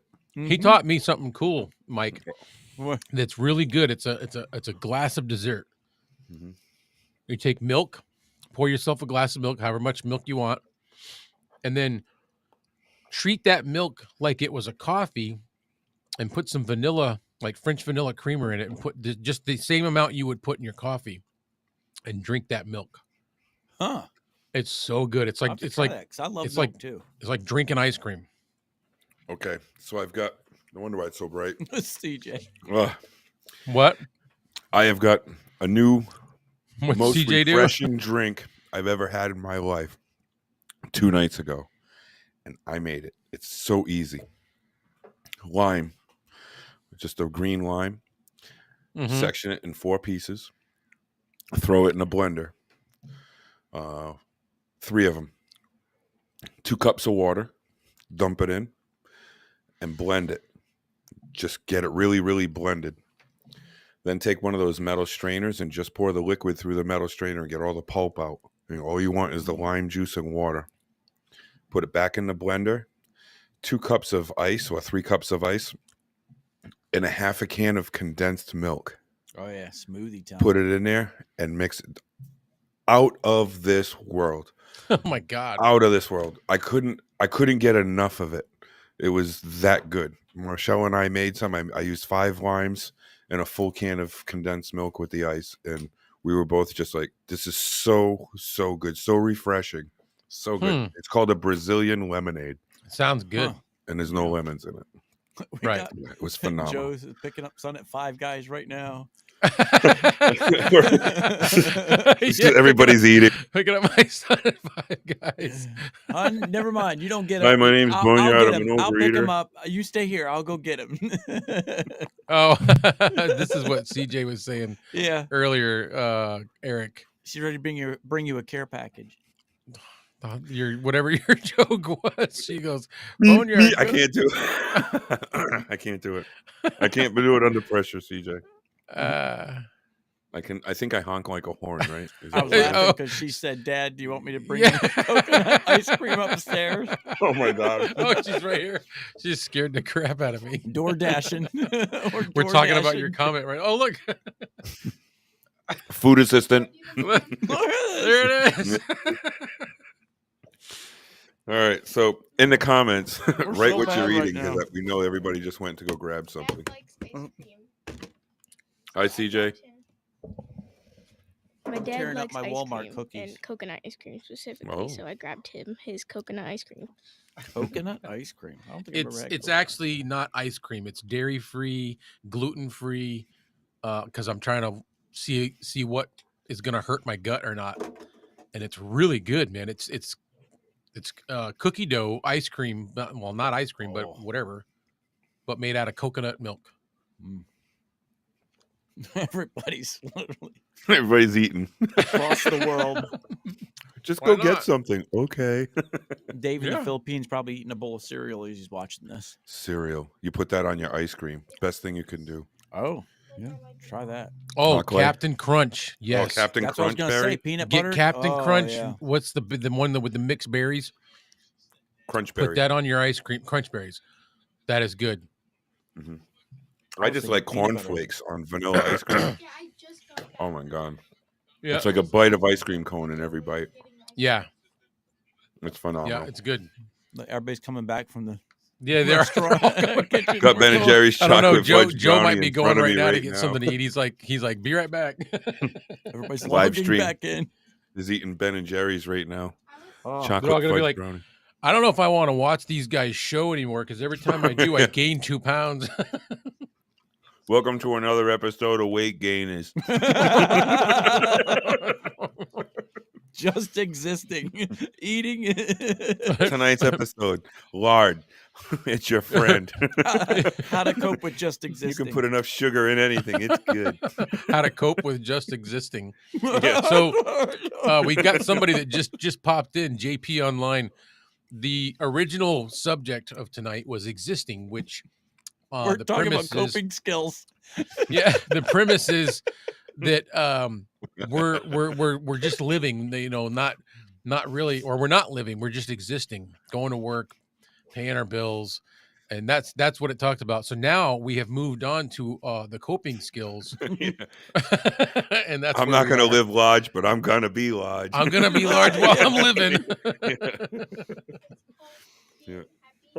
Yeah. So now we're eating because we talked about food too much. So Mhm. Guys join are us. horrible. Bring some ice cream, JP Online, or whatever you got. I was eating my JP Online, is that JP? I don't know. Is that JP? JP? Do we know JP. you, JP, or is that a different JP? Because we know a JP. Let's see what he says, or they say. Man, I What got do a we wicked got? ice cream headache going on. Right Chris has got Ben and Jerry's chocolate fudge brownie Man. Yeah. in front of him right now. Ah, see, yeah. You So got to I'm have on- ice cream out in New Mexico. I'm on the 3rd floor. My fridge is on the 1st floor. I got to get a mini fridge up here. Well, or you got to get an assistant that'll bring you up some ice cream randomly. Yeah. Not my kids. These are still wet. Nuh-uh. Not No, yours, you said. Somebody brings me ice cream in the house, I'm running. Holy crap, he's moving stuff. He used to just bang on the wall, but now he's actually moving. Now he's bringing me food. I know he's been screwing with me. I can't find the damn remote. It's around here somewhere. It's not the JP we know. Okay. That's the It JP says, we I've don't watched some videos, but I don't think you guys know me. Oh, That's thanks for- okay. We're still thanks for joining in, glad to man. have you. Yeah. Mm. Oh, this guy. All right. It's either ice cream or fresh hatch green chili. There's a I've been seeing it on Facebook a lot and I want to try it. It's called 575. and it's salsa and like different sauces made from the hatch chilies out in New Mexico. Oh wow. The guy does this ad on Facebook that will slay you. He's got his pickup truck on the side of the road out by the chili farms, whatever you want to call it. And he's got a can of this or a jar of this sauce. It's green. He's got a green one and a red one, and he's got a big old cheeseburger, and he's just pouring that sauce onto the cheeseburger and taking bites. And you're looking at it going, "Oh my God, I want that." You know, you don't even care. You just want to see how it tastes. I gotta put this away, or I'll eat the whole damn thing. I'll be right back. Oh, But this stuff is actually really good. It's made out of coconut milk. whew. So that the whole issue that I've been having with my stomach and my digestive, I was trying to figure out if I had an issue with lactose, dairy. So I bought this to try to still have a dessert. You know what I mean? Mm-hmm. Yeah. Let's see. Chris says, Hatch, New Mexico is 30 minutes from me. When it's harvest time, the entire Hatch Valley will make your eyes water. Oh wow. And I'm back. I guess the Cheers, fumes right? like from the peppers getting picked. Ooh. Wicked ice cream headache. I was like, oh, I'll just take one more big ass bite before I put it away. It's like I should have broke that up over 2 small bites. Or Oh, smaller. Italian ice cream for the first don't time. do that Wish because me it'll luck. echo. Ooh. Luigi Italian ice is awesome. Never Yeah, had I think that. I've had it. Yep. I've It's never the had real ones in those little cups that you get Yeah, with the wooden it's- spoons. It's good. I think half the flavor of it was off that wooden spoon too. Mhm. And then you don't have any more ice cream, so you try to get out as much out of the wooden spoon as possible, but then it starts to splinter. Right. Yeah. What were those things when you were a kid in the ice cream truck and they had that gumball at the bottom? Oh, yeah. Remember those? It was like a plastic Yes.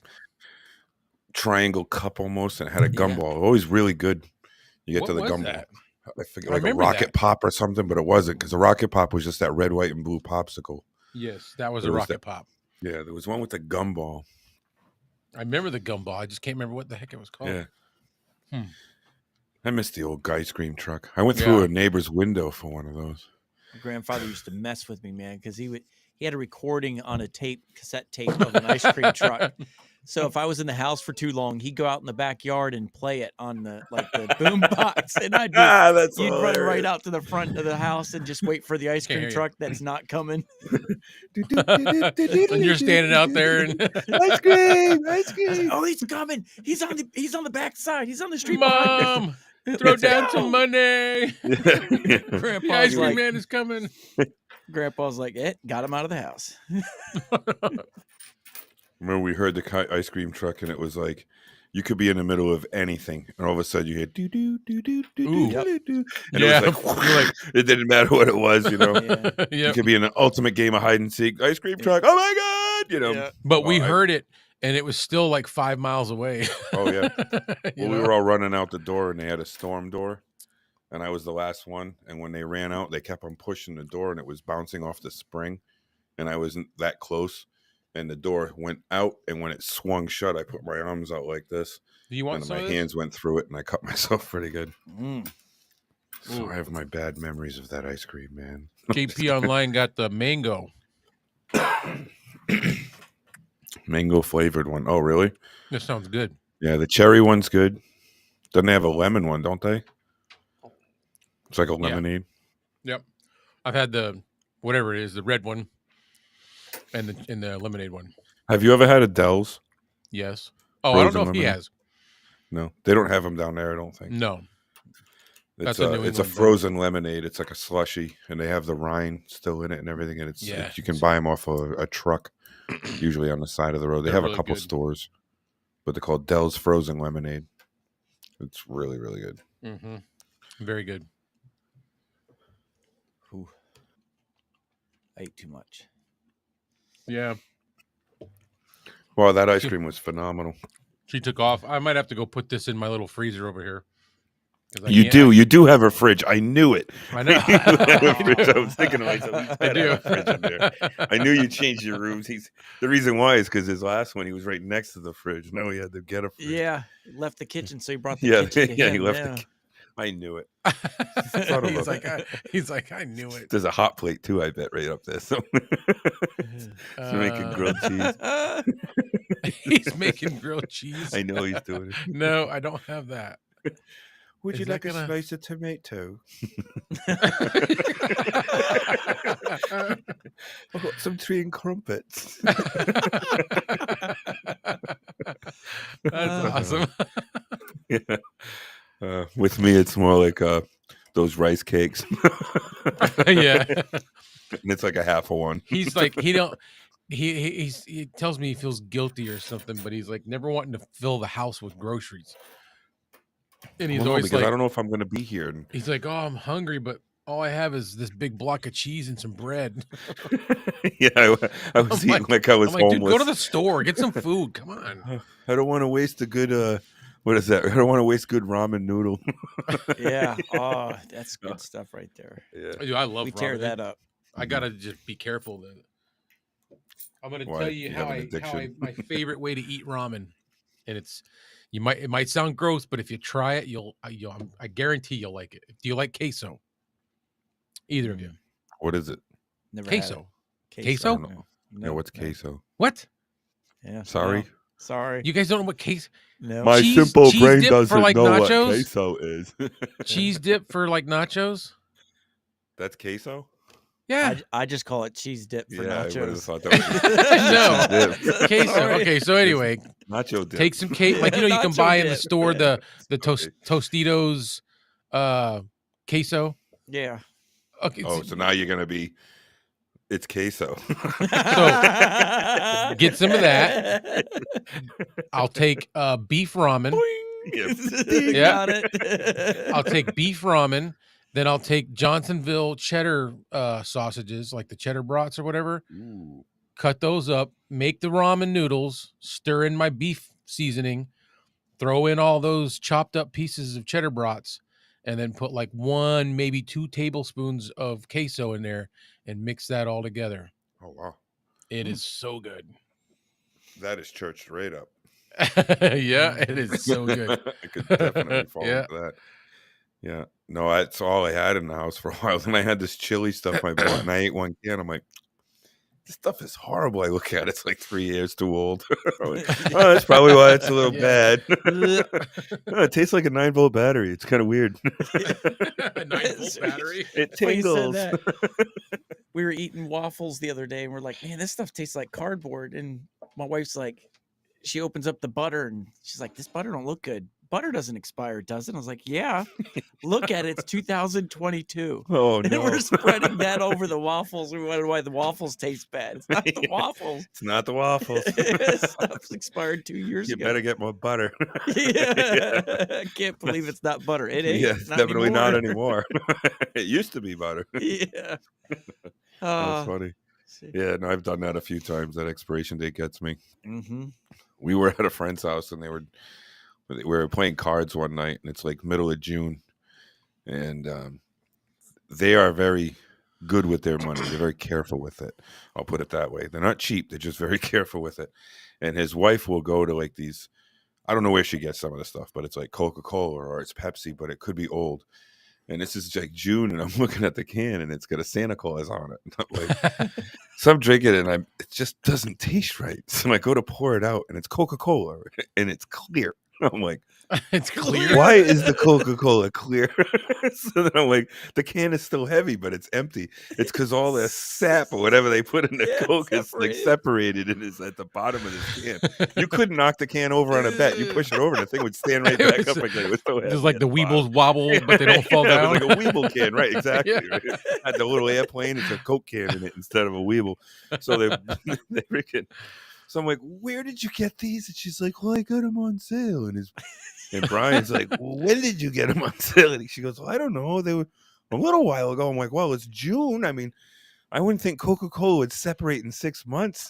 Then we're looking at the can. It was like 7 years old. Oh my god. She wasn't rotating the stock. She was just getting new Coke and just putting it on the shelf. And were finally, they selling them ran as out, and they finally get collectibles. into the back of the supply. Getting to the back, yeah. I've never thought I'd ever see Coca-Cola separate.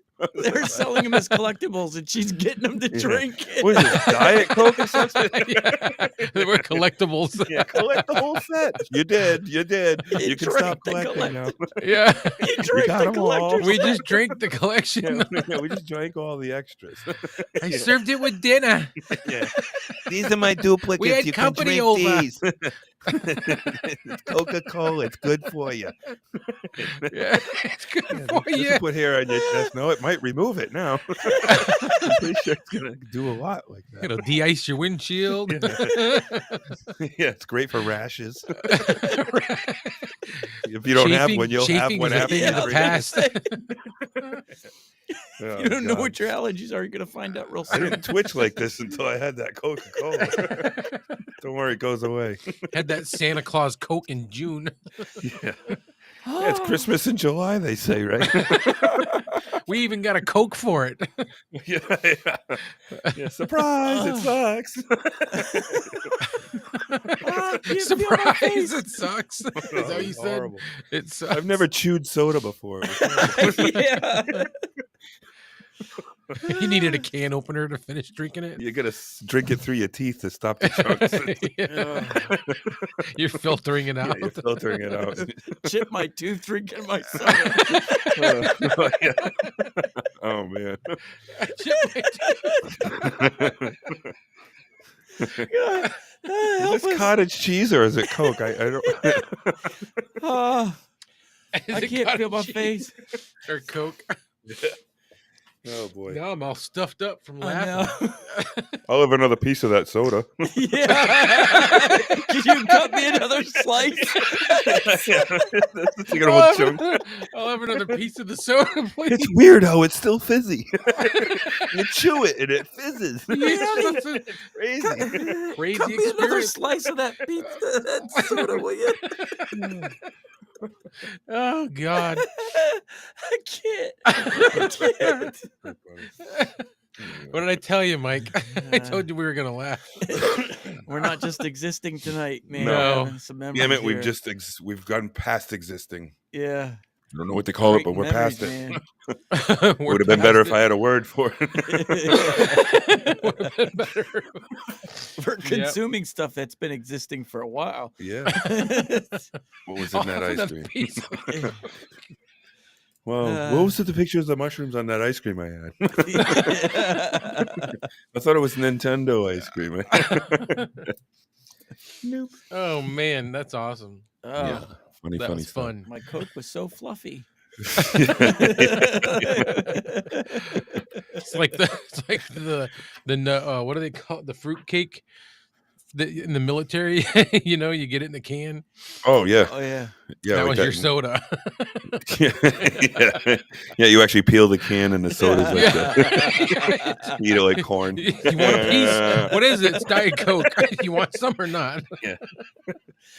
It also keeps my boots black if you rub it on. Yeah. They've never shined so nice. Oh God. No, wait, I can't do this. They've never shined. Change so my nice. oil with it.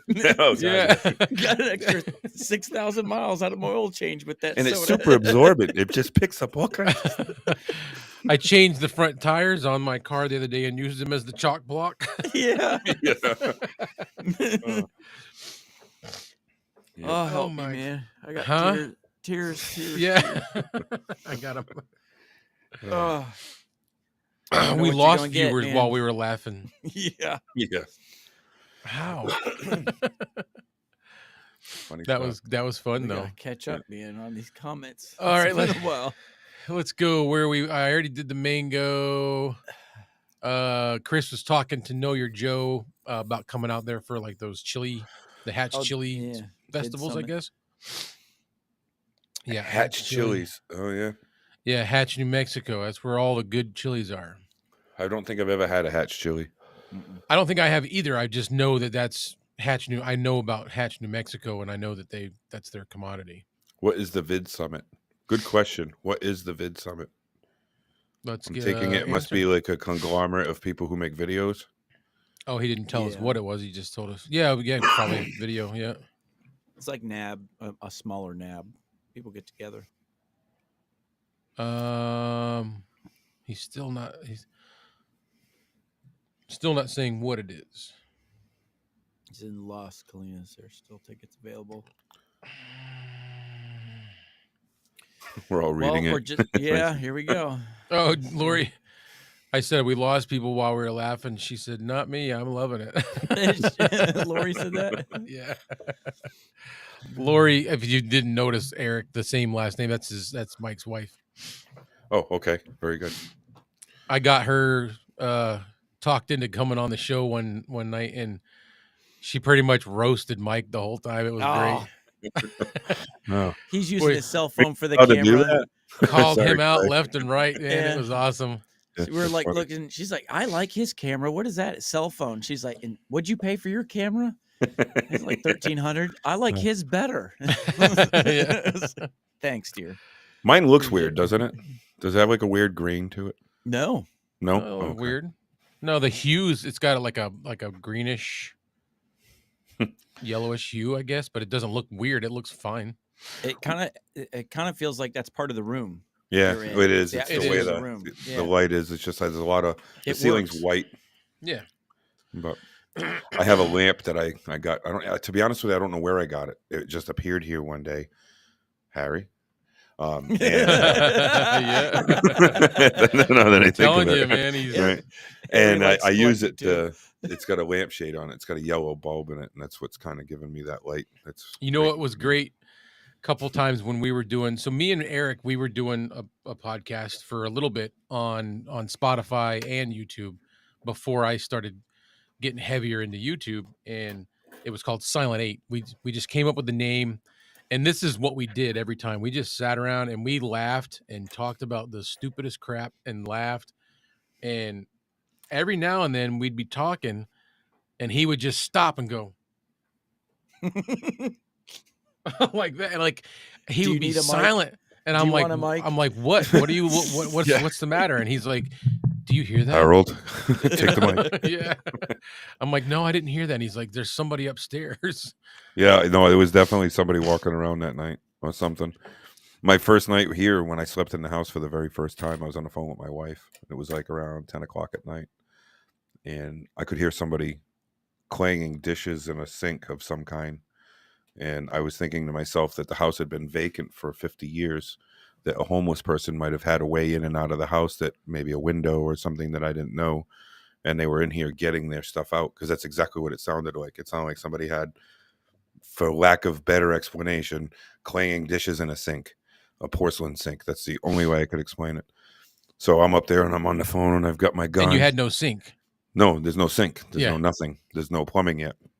I had a toilet, a tub, and me in a bed. And I'm walking down the stairs with my gun, the flashlight on my phone. I got my wife on there. in his I'm in my tighty tighty whities.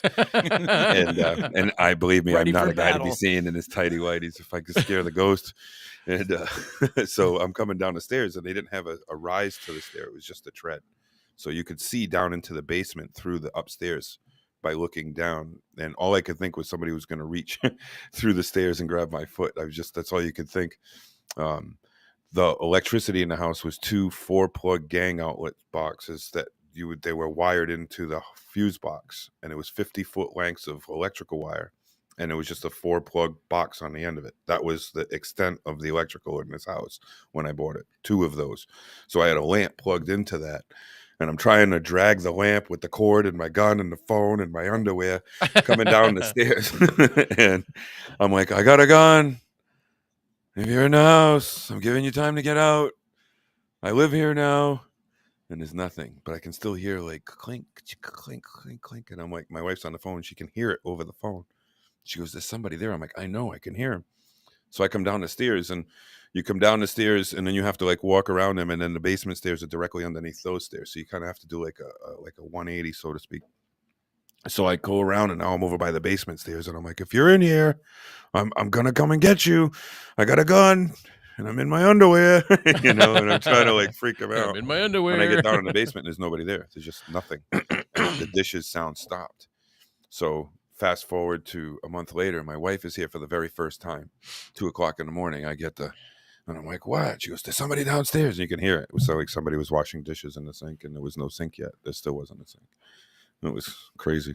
That's what made me kind of just like, okay, well, somebody else heard it, and I was here, and I don't know, it was just very strange. Confirmed. Yeah. Yeah. And like when Gino was here at 1:00 in the afternoon and on the front door, but there was nobody there, and it sounded like it came from the inside, not But the Gino outside. heard it. Yeah, Gino and I Yeah. were both sitting in the living room. The door is 5 feet away from both of us. And it sounded exactly like somebody was pounding on the door. And he looked at me and went, what the fuck was that? And I'm like, I don't know. And I looked out the window, and he was looking out the window, and I opened the door, and there's nobody there. And I said, I'm glad somebody else was here when something like that happened, because it's happened a couple times. And I'm getting like really used to it. And people are here, and they're like, what the heck was that? And I'm like, don't worry, just Harold. He doesn't do anything. It's just Harold. Don't worry. He doesn't buy expired food, I can tell you that. Yeah, he doesn't chew his soda. Yeah. He doesn't, He's not offering me bums. provides solid Coke. Yeah. Would you like a glass of cottage cheese or sour cream? No, thank you. A glass of cottage cheese. Yeah. Well, it was milk, but it was last week. Yeah. Next week's science project, who knows? Yeah. This week it's still edible. Just pulled away from the side of the dish about a half inch, but it's fine. Anywho. You got any ghost stories in your old house there, Mike? Not this one. No, but the house I had in Michigan, we used to be my dad's house. Then he passed away, so we were living in it. And he used to say all the time that the house was haunted. And you knew when the ghost was there because the clock on the wall would stop, one of them grandfather clocks. Wow. And all the time. And so we still have that clock. And every time the clock stops, I forget. Lori, if you're listening to that, she remembers the name. I don't remember the name of this ghost, but she does. Every time the clock stops, she's like, so-and-so's here. So, yeah, that's about it. That's weird. But you could, like, in the middle of the night, you could hear a door shut. Everybody's asleep, and you can hear a door shut or something. There? Yeah, just noises or something. And my wife always gets up. What was that? What was that? I hate that when people say it's an old house, it's settling. Yeah. No, old houses don't settle. Yeah, we closed on They've this been house. settled. It's settled. Yeah. This one is because I believe that. Yeah, no, this one is definitely settling constant. It's always evolving. Like our windows and Mine is doors going down the hill.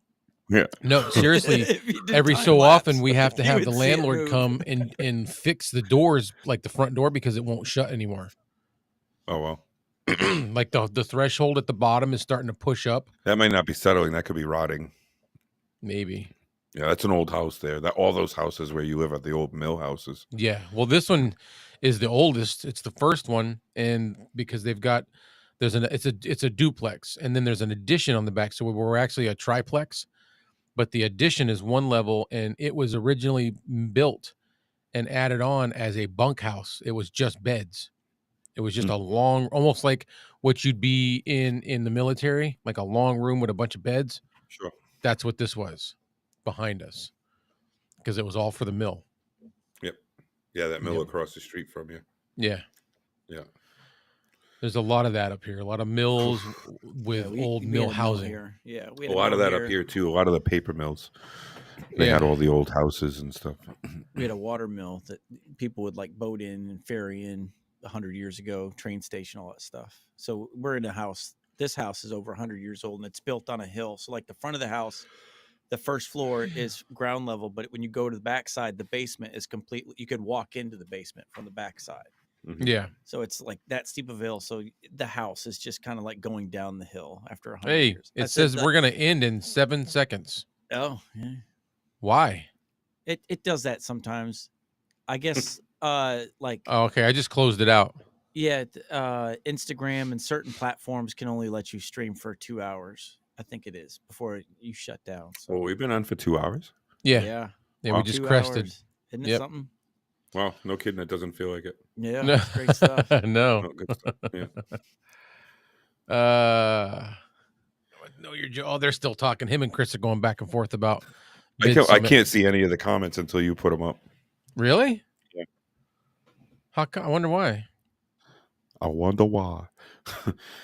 There was that, you know, when you hear something and it brings back a memory. Oh yeah, I constant. wonder why. There was a episode of Cops, and there was this crackhead that was standing on the corner, and it was a high-speed pursuit going by, and the car goes out of control and hits the guy, the crackhead, and he goes like flying through the air. You see him do like this summit. It's like, it's not funny, but it's hilarious, right? And he hits the ground and he slides a little bit, and he gets up, and they bring him into the ambulance, and he doesn't want to go in the ambulance. Like, they picked him up, and he keeps putting his foot up, and he goes, "I don't want to go in no ambulance." And he goes, "We're just gonna check you out." So he goes, they put him on the gurney, and the camera's got like right in his face, and his hat's on crooked, his eyes are bugging, his white lips and stuff, and he's like, they go, "Wow, you've got 2 pairs of pants on. Why do you have 2 pairs of pants on?" And he looks right at the camera and goes, "I wonder why I got 2 pairs of pants on." And it was just like when you said, "I wonder why." It's like, that's what, You thought of that? Like that. I wonder why. And they faded out on that as he was saying. I wonder It was why. so ridiculous. It looked That fake, was but much must-watch TV growing up. Saturday nights at 8 on Oh, God, Fox yeah. or something, man. We all had Oh, to yeah. watch it. It was funny. I worked with a guy, Shaggy was his nickname, and we were working on this construction crew. Shaggy. And yeah, and these guys were bottom of the barrel guys. There was one van, none of them had a license, and except for one, and like 6 of these guys Was it were a mystery pilots. van? No, it was definitely not a mystery Sorry, van. This Shaggy. Yeah, no. Like, way to go, Like, Scoob. Mystery machine. And he there's this guy that was in there, and we're watching Cops, and it was a Connecticut one, and we see this dude, and I guess he trashed the car on a road somewhere and he left, and he went to bed, and the cops traced him home by the license plate, and they wake him up by kicking him in his bed, and he looks at the camera, and it's the dude I work with, and I'm like, no way. So I go in the next day, and I'm sitting in the van, and I can't wait to see this guy. I'm like, oh man, this is gonna be great. And he gets in the van, and I look at him and say, "Oh, seen you on TV last night." And he just looks at me, and he goes, "What?" And it was an older episode. I said, "Yeah, did you maybe crash a car and leave the scene and go into bed, and the cops woke you up and they said they were gonna blur my face out." He didn't even deny it. He just said, He didn't deny it. He didn't even deny it. It was They said they you were going to sign blur my it? face awesome. out. I finally met somebody on Cops. Did you make anybody sign anything? No. Well, that's why they didn't blur it out. You got duped. You want to be on TV? Fine, I'll be on TV. Oh, damn it. Next day, it's like, what happened? Oh, but we got That's a video best for ever. you. They were supposed to blur my face. Yeah, that's exactly what he said. They were supposed to blur my face out. He didn't deny it. Nothing. I was laughing my ass off. Oh, my God. I never thought in my life I would actually know somebody that I would recognize from Cops. Like, that's like the one thing you don't want to. Hey, I seen you on TV. You're like Oprah, or Yeah. seen you on the news walking in the background. Yeah, I seen you on before. Cops. What I show? seen you on Cops. Man, they kicked you pretty hard, huh? They kicked you pretty hard. What was that, a Dodge Omni you crashed there? We watched that stuff still. Not so much. She likes watching On Patrol Live. I don't know if you've seen that one. No. Mm-mm. So that one's got 9 different. Was that like on Pluto TV? No, Hulu. Like one of those channels nobody watches. No. This is a really popular one, and it's they've got 9 different departments, and they go live every night on all these different departments. Oh, that's cool. Is that the one where they're in studio and they set up a scene? Yeah, and then okay, they go I've live? seen that. Okay, yeah, Yep. I've seen that. Yeah. Yeah. Sean Sticks, Larkin. Yeah. There's a Cop couple number different 1, Cop Yeah. number 2. Yep. That's kind of how I remember it. It's a good one, actually. It's really cool. No, that was a good show. The only thing that I notice on it a lot is they're always in Indian River County and Brevard County, which is where I lived in Florida. Yeah. And I'm always like, oh, that's home. There's the thing where if you type in on Google search Florida man and then your birthday, there's like a headline of some weird Yeah. Florida woman, like Florida jumps man. Yeah. bridge with Nissan Sentra or something. It'll be like these weird stories. But you put it in Yep. Florida, the cannibal man. dude from Florida. I remember that one. He was eating people. Yeah, I remember that one. Yeah. That was crazy. Only in Florida, man. I don't remember that one. Yeah. Where was that? He was eating somebody's cheek or something. They Yeah, bite him in the zombie face. man. Yeah, type Florida zombie man. Yeah, Florida zombie man tries to eat person Yeah. in broad daylight. Wow, I'll have to look that up. Hannibal I Lecter's remember- long-lost son. Florida's a weird country, man. A weird Yeah. country. That It is place a country. whack. Yeah, it's big. You got to take a boat to get there. That's the Cubans. Though. It's a long swim. It's a long swim.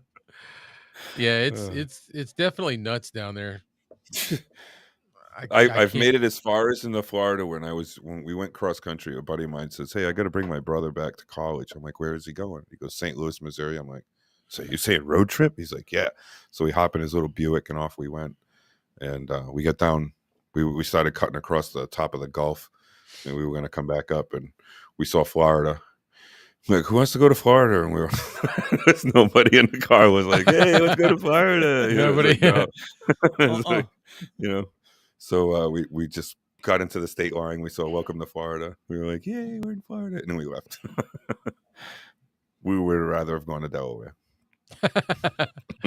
Should have went and said hi to Mike. Oh, that was a long time ago. Mike wasn't there.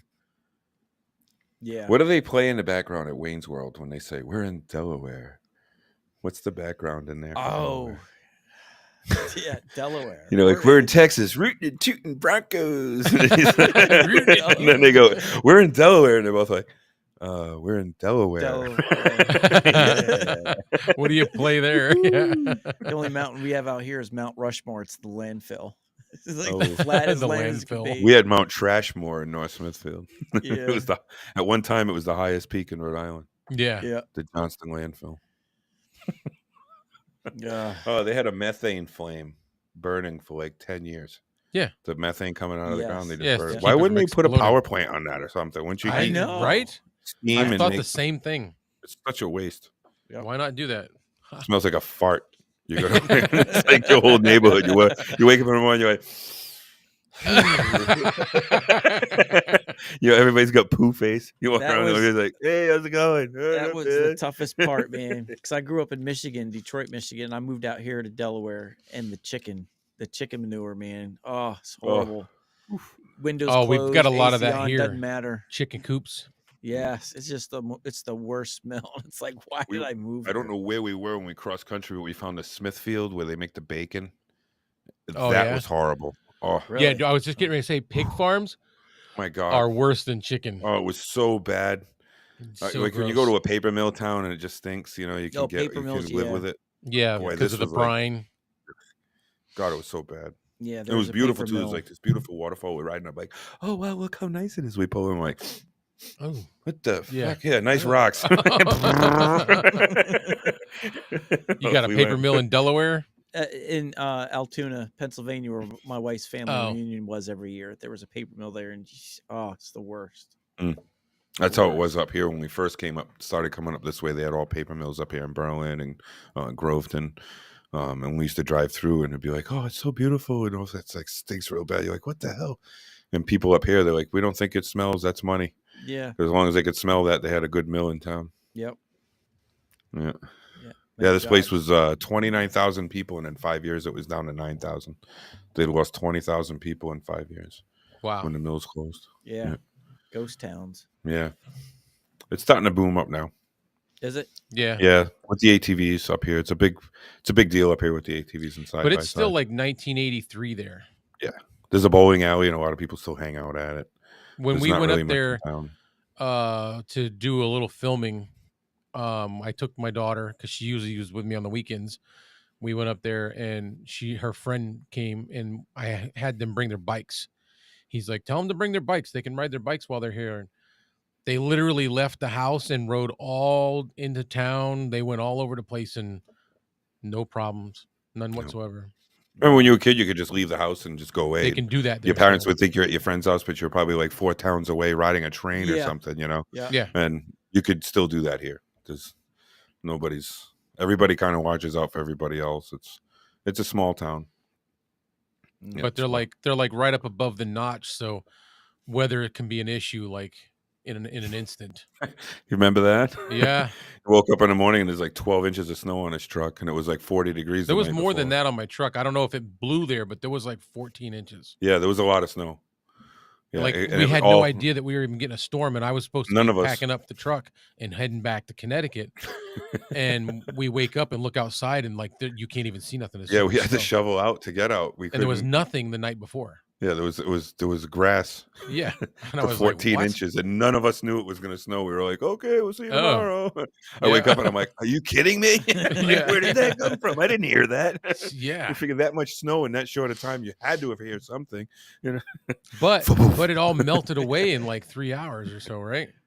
Yeah, it got like- warm. It got like 60 degrees and it Yeah. was gone. Jeez. Poof! It was ridiculous. It was so weird. You're done shoveling and you're starting to shovel slush at the end. Yeah, and then you're like, I could have not did this. Yeah, you spent 3 hours shoveling. And you look at the For neighbor who nothing. didn't do anything. Yeah. It's melted Yeah, away. your neighbor that wakes up late goes, what happened? How come you're tired?